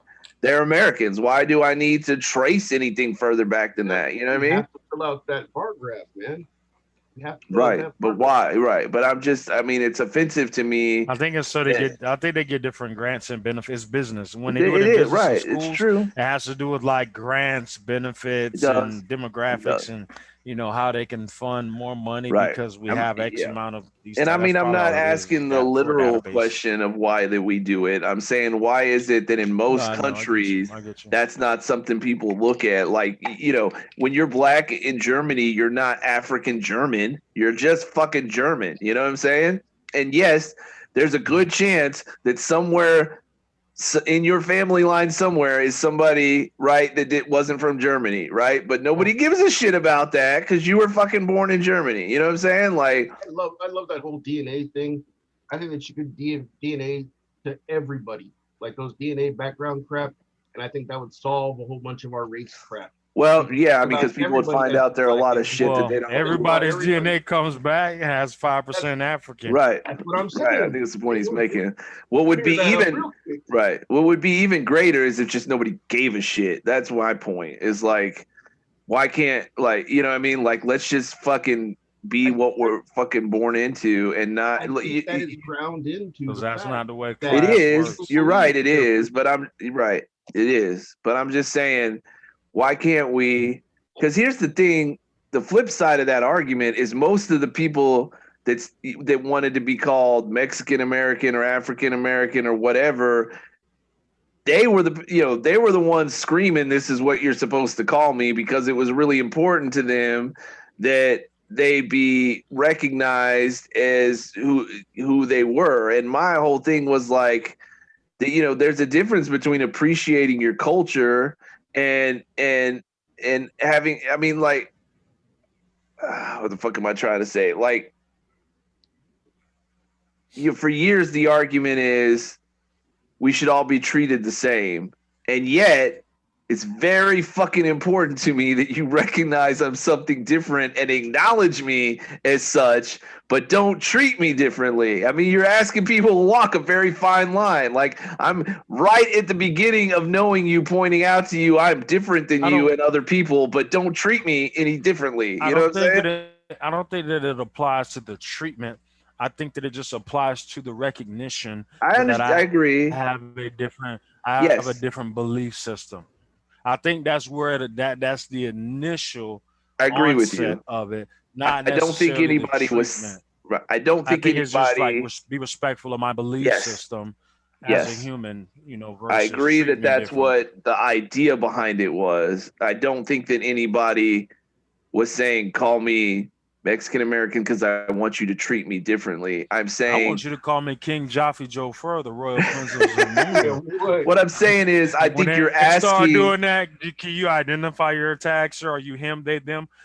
I'm King T'Chaka of Wakanda. I think you're asking a lot of people when you say, right off the bat, acknowledge my differences, now treat me the same. You see what I'm saying? Like, we're flawed human beings who have had these things cooked into us, right? As we've talked about for long periods of time. And then right off the bat, you're saying, I'm going to point out these things that have been cooked into you, right? And then after I've done that, say, now that you know that about me, treat me the same way you treat everybody else. And even though that statement suggests there's something that's very important to me that you understand is different about me, right? Like, they're very contradictory ideas, is all I'm saying.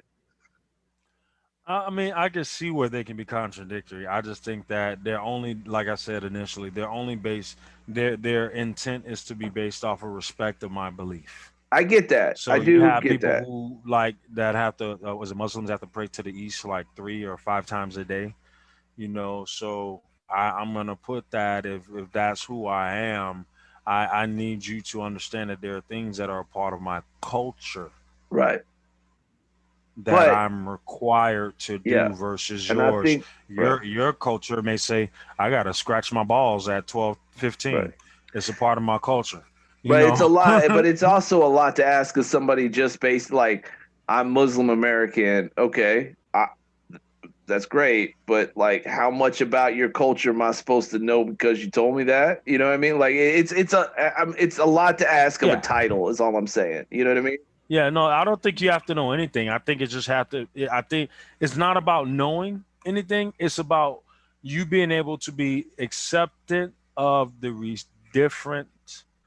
Well, not accepting. You have to be availably open to their perspective of life and Yeah. things. But even that's difficult because, again, it's assuming the idea that everybody that goes by that title, you know, is going to But that's expect an the same thing assumption. of you, right? That's an assumption. That's an assumption. Yeah, I can be like, hey, I believe in UFOs and the Right. Earth is flat and everything is interdimensional.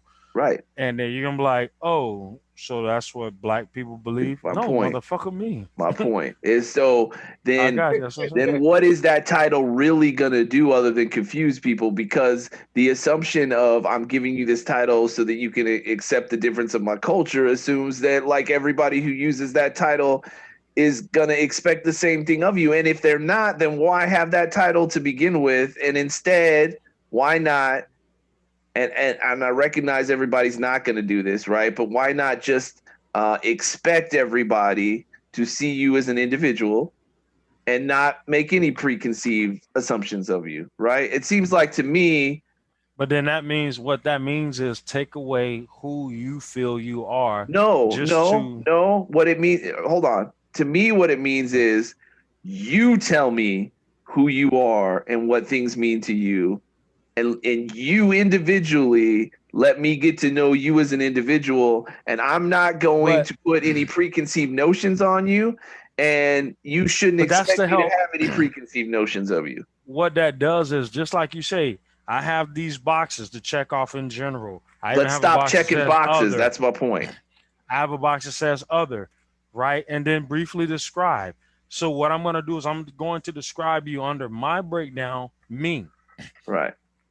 Anything other than what you're asking for is to help you be able to comprehend me. That's But not my problem. That's a you problem. but the problem is that unless you tell me how to comprehend you, I'm gonna Right. be wrong. Like that's the only way it's gonna be Right. So therefore, accurate. that's why there are those boxes, and that's why there's other. That's why there's you can even But write that's what it I'm in. saying is let's just get rid of the fucking boxes and start looking at people as individuals. And But that's you because that's what they are.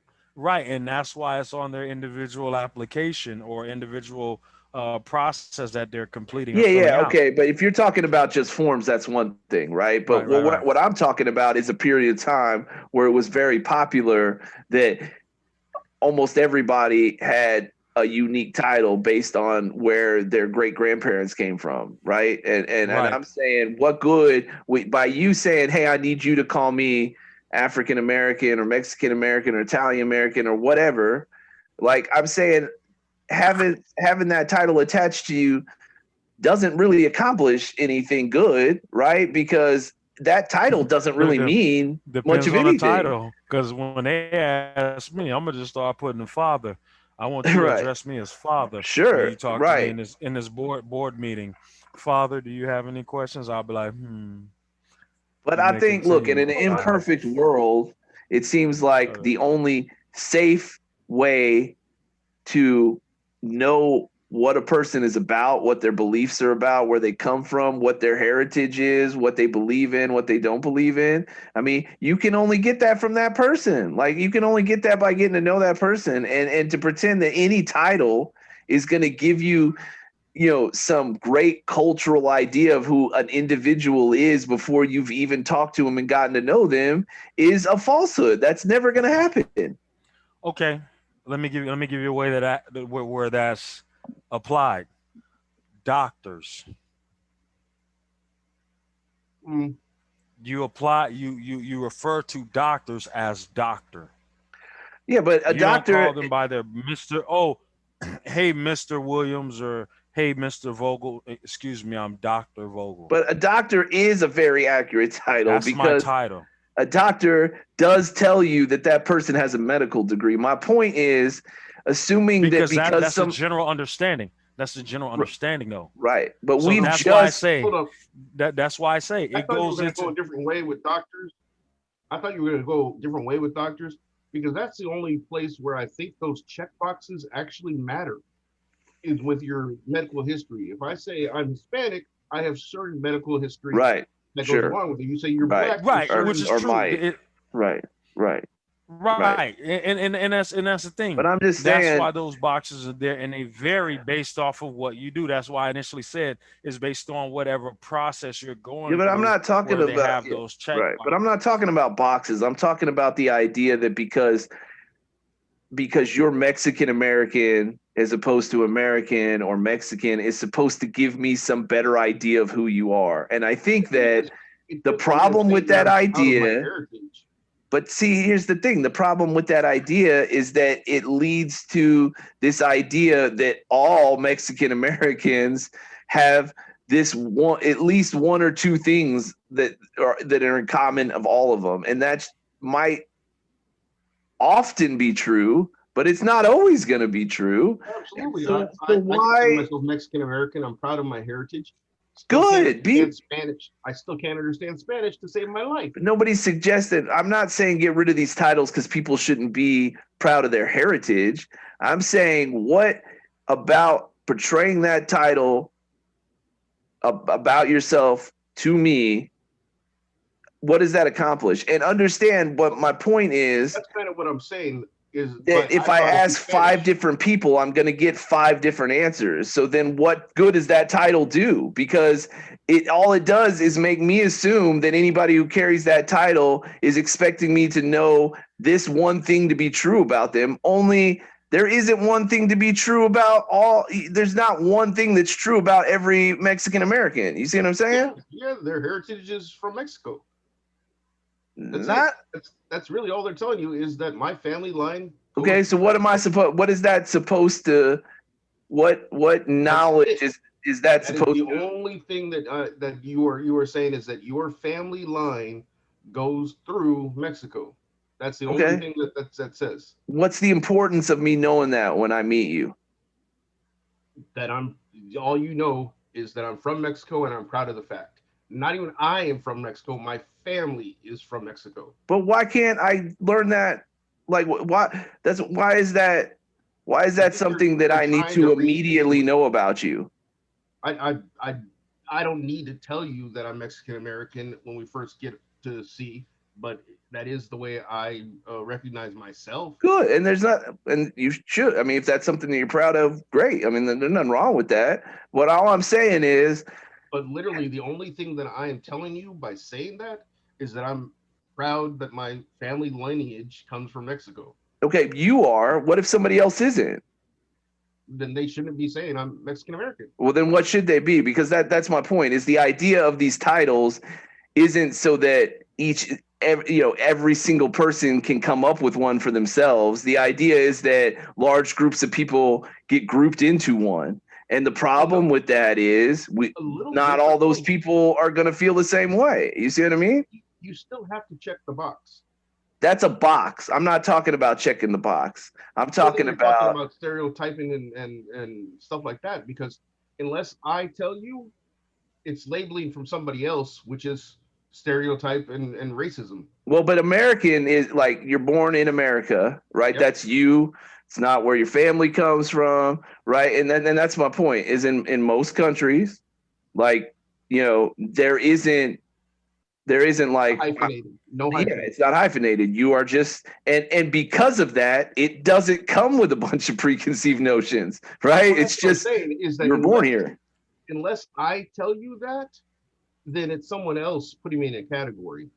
But that's because I am an American. I'm an American first and foremost.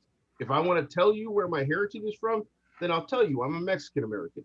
But I'm an American no matter what. But that's okay. I guess where I think maybe the point of what I'm bringing up that's getting lost is that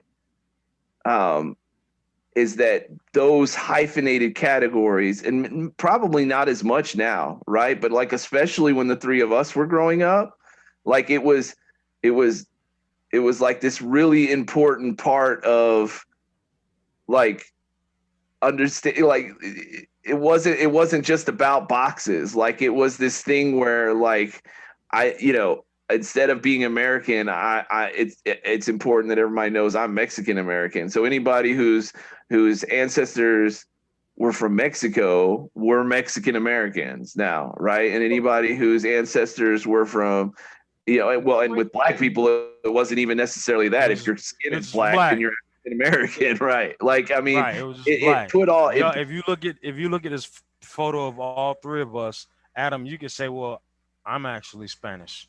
My lineage is from Spain, or I'm Spanish American or Mexican American. Victor, you could say the same. I didn't have that option.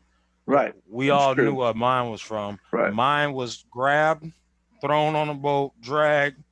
And here's the thing, Victor, is you might really like that title, and that's great. I'm not saying there's some that you shouldn't like a title that makes you happy. But what I'm saying is maybe not everybody did. But when those became popular, the idea was like, unless you were white, then you had to have a hyphenated title. Well, and Irish Americans and Scottish Americans. That wasn't much of I'm not saying nobody did that, but it often felt like people were just doing that because white people wanted to fit in with a hyphenated name, as opposed to people giving a shit what their hyphenated names were. And I want to be included. I mean, I'm Italian, and I gotta tell you, the idea of telling people I'm Italian American sounds fucking retarded when I say it. Like I'm, I know that's not how anybody fucking sees me. Huh?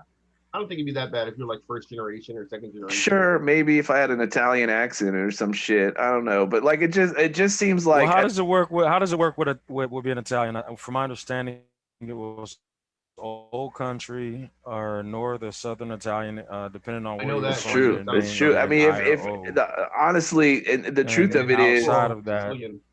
My hyphen would be much fucking longer than that. So my mom's mom was Irish. My mom's dad was Italian.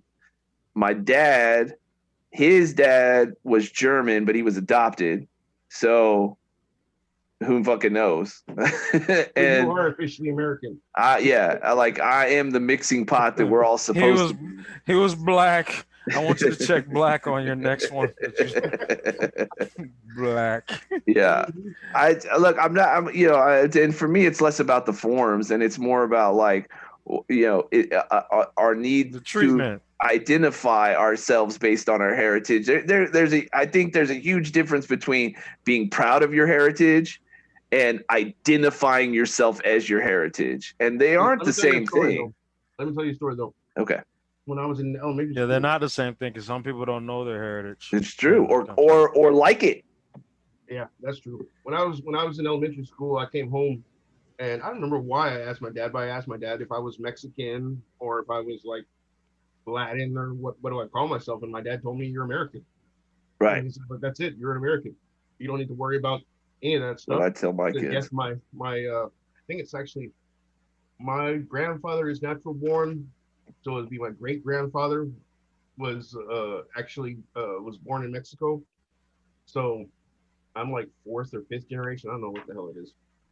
But yeah, so he told me that yeah, if you go back farther, our family is from Mexico, but I'm an American, and if Right. anyone tells me different, they're wrong.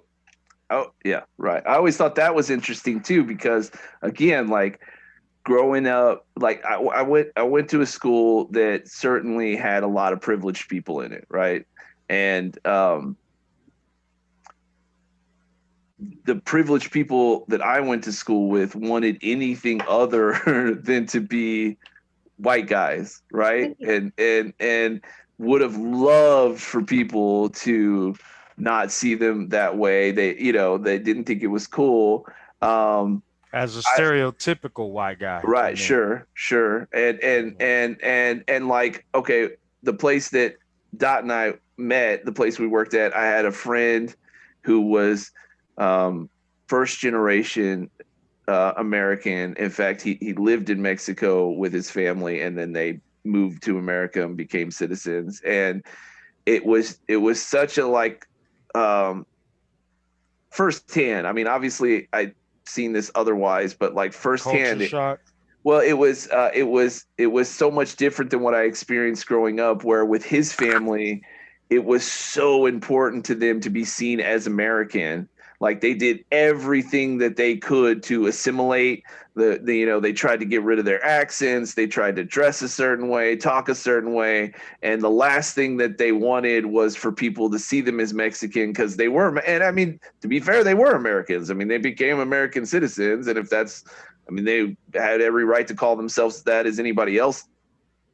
But to me, like I grew up where like okay, so a lot of kids I went to school were privileged. Not all of them were white. I mean, we live in San Antonio, right? So even in a place of privilege in San Antonio, it's rare that it's only going to be white people anywhere. You know what I mean? And so there were a lot of white people, but there were also a lot of people from Latin cultures. Not a lot of black people, for what it's worth. Um, but And that right there shows you it's yeah, for crazy because sure. that shows you the economic Yeah, divide. Because if you go somewhere like Georgia, right, you go somewhere like Florida, right, you will see there are nothing but right. well, not nothing but there are a number of privileged Yeah, communities where yeah, there are only black sure, people. right. And Yeah, I would argue that even man, I was just the I north would side of argue Fort that it's Stange that also was really really black. hard to find lots of privileged communities in those areas that are only white people. I mean, like like it's a large black community all around. You know what I mean? Even places that would normally be all white are significantly less so, and I think that's fucking awesome. The sad thing at my school, it was really expensive, and of the very few black people that went through that school, like not even all of like a decent amount of them were like on scholarships, and other people were paying for them to go to school there. And I mean, they're but anyways, which is all kinds of fucked up. But um, Blindsided me.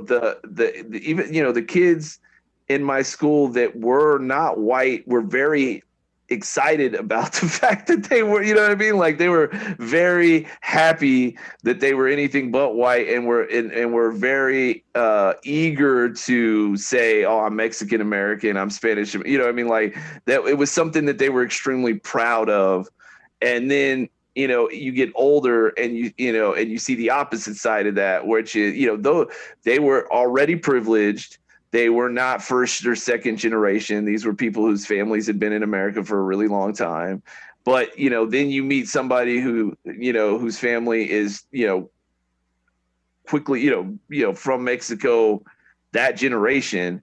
And, you know, and my friend didn't feel that way. Like he spoke Spanish and kept his accent and, you know, leaned heavy into it and appreciated it and so forth. But, you know, his family did not feel that way. And it was like a big deal for him growing up, like that they were supposed to assimilate and become American and dress American and go to basketball games and do all this shit to try to, you know, look and feel as much American as humanly possible. You know, it's so. And this is, I was gonna say, it's funny you say that because I grew up. My dad drove the bus for Florida, the Miami bus for 30 years, and he retired from there. You know, he worked a job and retired from there, the whole nine.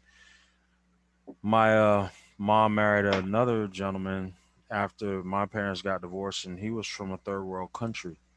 He was from Trinidad, and he would talk to me about how black American men are perceived, and to not be that way. Yeah.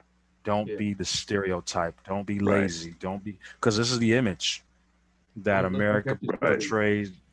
portrays of black men as lazy, drugs and violence and this and Right. that.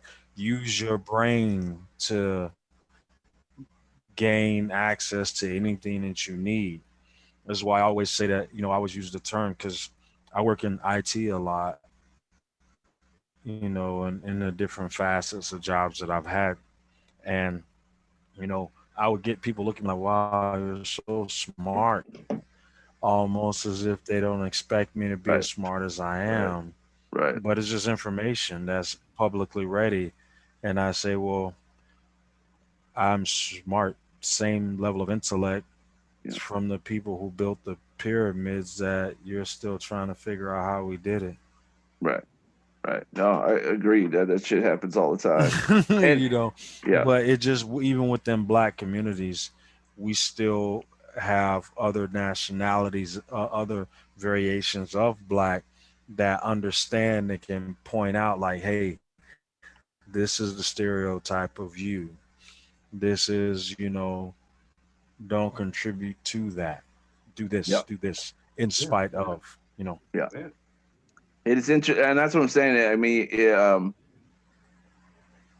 really, as much as we kind of like build these ideas of the way people feel and experience being parts of different races. I mean, it really, like, even that's not, even that's a generality that's not always accurate. You know what I mean? There are people um, who are black that, you know, that want to, avoid the stereotypes, and then there's black people that like lean right into it and love the idea. You know what I mean? Like Right, right, there's right. so many different experiences depending on where you come from and what your influences were. And And what you embody is like, you right, got white guys that are like, hey, I love being white. sure, I'm right, Chad all fucking day, right, bro. right, Don't bro me, bro. right, But I it's don't have it it's on right yeah, now, but I have a big giant, gold crucifix. You know. yeah, you said yeah, we all contribute to our stereotypes, yeah, Yeah. yeah. And I mean, but it's always in a positive way though. yeah, and I mean, look, it took my a lot of my friends, because I listened to black music, and there was a lot about certain, I liked certain kinds of clothes and whatever, and those were just the things I liked, but because those were the things I liked, the joke was always that I wanted to be black. Adam wishes that he was black, Yeah. and And I gotta say, it didn't. I never wanted to be something different, but it took it did take a certain age and maturity before I got to a point where I, really felt strongly about I don't want to be white. I don't, it's like I want to be me. Like I'm happy with who I am. I don't want to change that. It's not because I don't want to be black or because I want to be white. It's I feel really comfortable with who I am. I don't need to So, change that. so think about that, man. That just goes once again reiterates another point that when it's included in the black culture, it's always a negative undertone. If you spend your time learning about the Asian culture, the different languages, Mandarin, Cantonese, or whatever, everything over about the Orient and Asia, and they will say, "Wow, you're versatile. You can speak in these different languages, and Yeah, you have appreciation for the culture." yeah, If you did that for even Hinduism or anything, right? Or Spanish, they're not gonna say, "Well, Adam wants to be Spanish." Adam is just like Adam is bilingual. He has respect for the culture. He can talk with you about it. It's impressive. Wow. But yeah, because it's black, it's taken negative. Like, oh, you listen to hip hop, ha ha. Oh, you want to be black? No, man. But see, that's the thing. That's what I'm saying. Anything that applies to black is a lot, not all the time. So let me stop. A lot of times, it's taking in a negative connotation, yeah. I don't disagree with you. To and be that fair, sucks. I don't think when what I went through. I don't think the issue was that what I wanted to be was a negative thing. I think the negative thing was that I wanted to be something different than what I was. You know what I mean? Like that that I was the little, I don't know what you want to call, but like, I was so into something else that it was Right. because I just wanted to be something different than what I was. And I never got and I'm not saying you're wrong. I think that is often true. I never got the impression that the idea that what I wanted to be was bad. It was that I wanted to Oh, hey, be real what I quick, wasn't. not to interrupt you, but Yeah. yes to interrupt you. Make sure we start tagging celebrities in these podcasts just to be petty, and All right. because you Jennifer just scratched Lopez. your shoulder. Hey Lopez. Yeah, fuck it, run it. Let's do that. You just scratched Casey. your We were shoulder, and talking a you're bunch of talking shit about about her at the hip hop. beginning of the show. I see the three stripes. I see the three stripes on your arm. Make sure you tag Adidas. Hey So, man, you hey, know, in that's case product anybody who's placement. watching hasn't noticed, this has been Yeah, uniform for every episode. So Adidas, fucking shout out to tag a them, brother. You know what I'm tag them.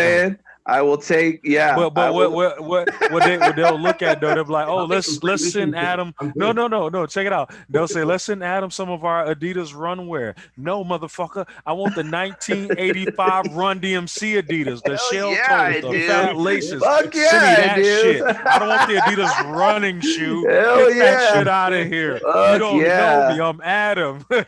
Right. Damn right. That'd be fucking You awesome, know, dude. Oh yeah, Adidas wants hold to send that me some shit. a check would be great, but if you just want to send me some flyer shit to fucking wear, I'm down. You know what I'm saying? Tag I'll them. pimp that Hashtag shit. them.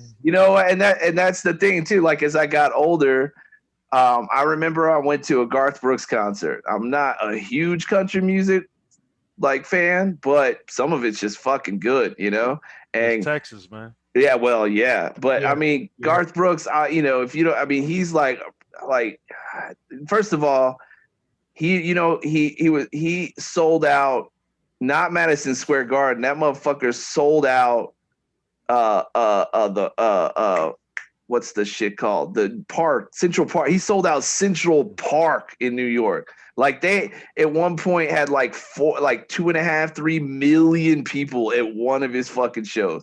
So obviously the dude was doing something right, right? I like the way he And did it in San Antonio too, because he did it in San Antonio. He was only supposed to be here for like 3 nights, and they sold that out in like the first like hour, and then he ended up sticking around for like 7 to 10 nights or something. and then he came back and did it again. Yeah. And that motherfucker was awesome. The other thing that I loved, I went twice. So the first time I went and was like, it's not really my scene. I like Garth Brooks songs, but and I went, and it was one of the best fucking concerts I've ever fucking been to. And not even just because of the music. The dude could put on a fucking show. I mean, he like ran around and like jumped off of stages and like went crazy. And the other thing he did both nights I was there is did he bring someone on stage and start dry humping? No, fuck, that would have been so awesome though, dude. I would have loved that. Now you see why Jodeci. Yes, yeah. That was definitely something he was missing in the show for sure. No, but the thing he did do that was awesome is he would play the last, and then when he would start to do the encore, and people would go crazy. He would say, "Oh, sorry, I still got that image in my head." It would be fucking hilarious. Garth Brooks dry humping stuff. Well, and he remember he tried to he released that like R&B album that like didn't do anything. Oh my God, yes, I do. But if you go back and listen to it, it's actually really fucking good. Like the dude he's just a musician, like pick country. Yeah. But I mean, the guy just knows music. And anyways, at the end of the show, he would do this shit where everybody would go fucking crazy, and he'd come back out to do the encore, and he would say, if you guys keep this, I will stay as long as y'all keep the same intensity level. And so like after each song, people go fucking nuts. At both shows, he did like 12 more fucking songs at the end of his fucking show. And then finally at like 1 o'clock in the morning was like, I fucking, like I can't, I'll fucking collapse on fucking stage if I keep going, you know what I mean? And he'd finally leave. Anyways, the story was when I went to that first show, I dressed like I always fucking dress, like that's the way I dress. And somebody was like, what are you wearing to the concert? And I'm like, I'm wearing this. And they're like, it's a country western concert. And I was like, yeah.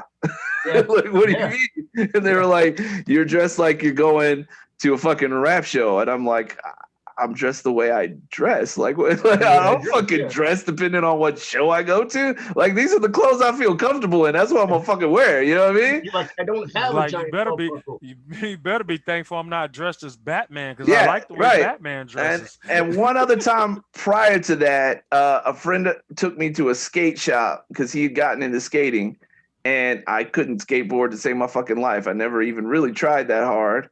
But there was some really fucking cool clothes. I bought this fucking shirt and some jeans, and I fucking looked dope. You bought the Jinkos. Yep. Yeah, I was fucking pimping that shit, and I wore it for a couple of days, and same thing. People were like, "Oh, you're a skater," and I'm like, "No." Well, why are you wearing that shit? I'm like, "Cause it fucking looks dope." What do you mean? Like, yeah, exactly. And that's when it was like a fox. Like a fox head. It was kind of like the outline of a fox head. Yeah. Like a dirt bike logo. I love that logo. Yeah. Dude, one of the shirts I bought had like an 8-ball thing on it. That was it. It was like a shirt and I stopped wearing that shirt like 3 years ago. I bought that shit in middle school. I love that fucking shirt. Yeah, it was comfortable. Anyways, those were the two experiences where I was like, I'm not the one who has a fucking problem here. You know what I mean? Like you guys have fucking problem. I dress like this is who I am, and I do me no matter what I'm fucking doing, and regardless of what people think it says about me, that's the way to do shit. What you guys are doing, y'all are the fucking idiots. You know what I mean? Yeah. Which goes back to my point that I was trying to help you make. Yeah. When it comes to those boxes, it's not. I'm just telling you who I am. Yeah. It's a you problem if you don't understand. Like it. No, I agree with that. How to accept me? Yeah, just to I definitely agree with back that. Around and bring your point back home. It's a good point. It's Speaking a fair of point. Home, yeah, I got to get going too. But the only thing my point to that is like because you ain't gonna know who I am when I'm wearing a skater outfit or when I'm dressed. Well, maybe when I'm dressed like myself at a fucking Garth Brooks concert. Exactly who the fuck I am, but like it just feels like we put all this pressure on titles to accomplish what they're never going to be able to accomplish, which is you ain't going to know who I am unless you get to know me, because none of us, no matter what groups we associate ourselves with, none of us share all the same ideals. And I would argue that no matter what group you look at, there's not like one ideal that everybody shares. You know what I'm saying? Like it just doesn't work that way. Anyways, all right, we got to get going. I was actually even going to try to. I got to go do water gun fights with my kids before it gets dark. So, Word. All right. I Because want to dip into that men thing again though next time. the what? That what was it called? Red pilling? Yeah. I think men topics, like that's definitely one I've been wanting to talk about because that shit gets no play, and they are like the struggle is real. What's that? What struggle is that? Being a man. Hey. And No, but I mean, like, if you look at the numbers, yeah, if you look at not like I'm a man. right, I'm a man. I got you. If you look at the numbers, there are a lot of categories in which men have to deal with shit that nobody else, like suicide rates, drug addiction, you know, the way you're treated in family court. Like there are these real issues that are only men issues that nobody is ever seems to be allowed to talk about, except it's our fucking show, so everybody can suck it. It's for real. Of other stuff. Yeah. So right, I'm down. man. We'll definitely do it. That would be a good one. So we'll do that next week. Everybody tune in and watch The Women Hate Us. No, I'm just kidding. It ain't even like that. I mean, it really isn't like that. It's not an anti-woman thing. It's just like they're men issues. Don't have anything to do with women. Literally. Get your ass in the kitchen. No, I'm just kidding. Adam said that. You gonna say something, Victor? Oh, yeah, next Sunday is 4th of July. Are we doing it or are we not doing it? I'm down. It's up to you guys. What do y'all want to do? I'm going to be barbecuing. Half a show. Cut a show. Half a show. Yeah. I mean, it's men's issues. We should be able to cover them in half the time. You know what I mean? Yeah. No one really cares anyway. Right. Plus, like, hi, I'm a man. Okay, podcast over. We're pretty badass. How many problems could we really have? You know what I mean? Exactly. That's right. All right. I'm down. Half a show. So starting at 3 and ending early or starting late? You start at 3 and end early. I'm down with that. Run a half a show. See how that works. Sounds good. All right. Love you guys. Peace. See you next week. Love you.